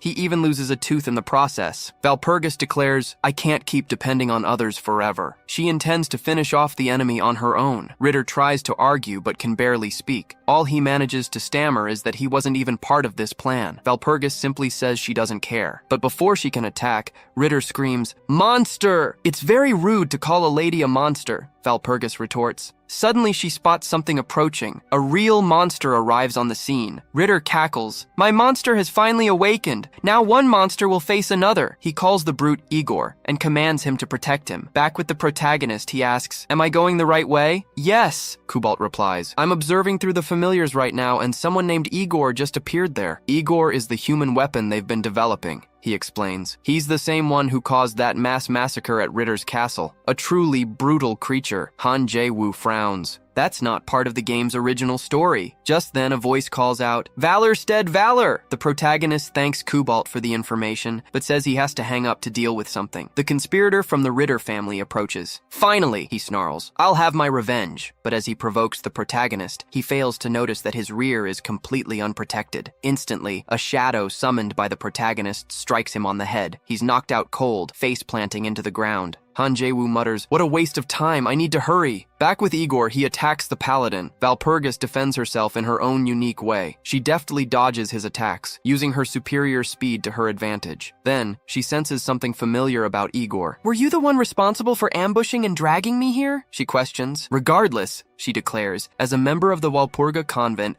I cannot let my guard down. Following this, Igor becomes even more enraged than before. Valpurgis doesn't understand this sudden change in his behavior. Ritter explains, The paladin spoke the forbidden word. Igor hates the Walpurga convent, he shouts. Now the Countess's problems have only gotten worse. At another moment, Margaret Von Tash complained about the food and the camp. Her servant explained that their finances were in dire straits and would only improve if they rescued Lord Von Tash. Things were so bad, they'd even had to sell their castle due to the economic blockade. Margaret asked about the army, and her servant reported they'd received partial pay and full medical treatment, but she retorted that they shouldn't be doing anything but training, despite her servant's plea for their medical needs. She claimed it was only because her father had spoiled all his servants. The servant murmured that things were better when Lord Odgash was around, until an irritated Margaret ordered him to serve her a real piece of meat. The story then flashes back to a young Igor, trying to join the Valpurga convent. One of the nuns told him that they proved their faith through physical endurance, and looking at the boy, she thought he could barely lift a weight, let alone exercise. Though she admired his dedication, his lack of strength was an obstacle, not to mention the fact that they only accepted women. It was, after all, a convent. Igor carries that resentment to this very day. Back in the present, he attacked Valpurga solely because she had mentioned his childhood trauma. Ritter burst out laughing, claiming that no one could stop Igor when he got angry. But then, Ritter himself became a target for also mentioning the convent's name. Valpurgis didn't understand why he hated the convent so much, but it was clear that his fists carried a deep sadness. Realizing she couldn't just dodge forever, she counterattacked, clashing her fists against his. Igor felt the force of her blow, which only fueled his rage further. He remembered his past, the nun's words repeating in his mind, and how he had resolved to train to become stronger. But due to the intense training regimen, he started losing more and more hair. A mark was left on his body, but in a way, he gained an enviable physique. Valpurgis attacked her opponent's abdomen, but couldn't inflict any damage. Then she struck his face, realizing she'd found a weak spot. After knocking him out, she declared that when Igor's fists no longer hesitated, she would face him again. However, seeing the fortress trembling, Walpurgis wondered if she had overdone it in the fight. Back to the protagonist, he also felt the tremors, wondering if it was an earthquake. Suddenly, the ceiling above him collapsed, nearly crushing him, but he quickly used his magic sword, slicing through the stones before they could hit him. However, the fall of so much heavy material destroyed a good portion of the castle. His path was blocked, but the protagonist declared he had no time for this. Just then, Cobalt called him, saying Valpurgis was fine, but the location she was in was not. He sent a bat to serve as a guide, telling him to rescue his friend and get out of there fast. Meanwhile, Valpurgis believed Valor must be on his way and needed to find him quickly. After all, she wanted to tell him what she couldn't the last time. In that moment of distraction, a stone nearly hit her head, but just then, the protagonist arrived, cutting the stone in half. Valpurgis was overjoyed to see him again. Despite the perilous situation, the protagonist felt the same. However, he saw a fallen enemy and asked who it was. Cobalt's bat urgently interjected that they didn't have time for this. The place was about to collapse. So they ran, and Walpurgis was surprised that such a big guy could fit into a small glove. The protagonist had stored Igor in his inventory, unwilling to leave him behind. Though he didn't say it, Walpurgis knew that Lord Valor had a big heart. In the midst of their escape, she declared that she had something to reveal to him. Han Jae-woo suggested they could wait until they were safe, but the Countess insisted it was important. She then revealed that Walpurgis wasn't her real name. Her true name was Chartier. The protagonist remarked that it was a beautiful name, but then realized they might not escape in time. Val also noticed this, but was immediately hit by the collapsing debris. Han Jae-woo tried to do something about it, but he was also struck. The bat grew worried, but the protagonist announced he wasn't dead. Despite the ceiling collapsing, he had narrowly escaped, and so had Walpurgis. Both of them realized they were okay. Hexax approached, and the protagonist exclaimed that she had arrived at the perfect time. He then used her wings to fly away, trying to hold Valpurgis's hand. Just as Hexax stated that the entire place would collapse completely in 5 seconds, the protagonist desperately tried to pull her out of there as quickly as possible, but Walpurgis was having trouble holding his hand. Soon, the entire castle caved in, and a massive cloud of dust engulfed the area. However, everyone managed to get out in time. Not only that, but by revealing her true name to the protagonist, her affection for him had increased dramatically.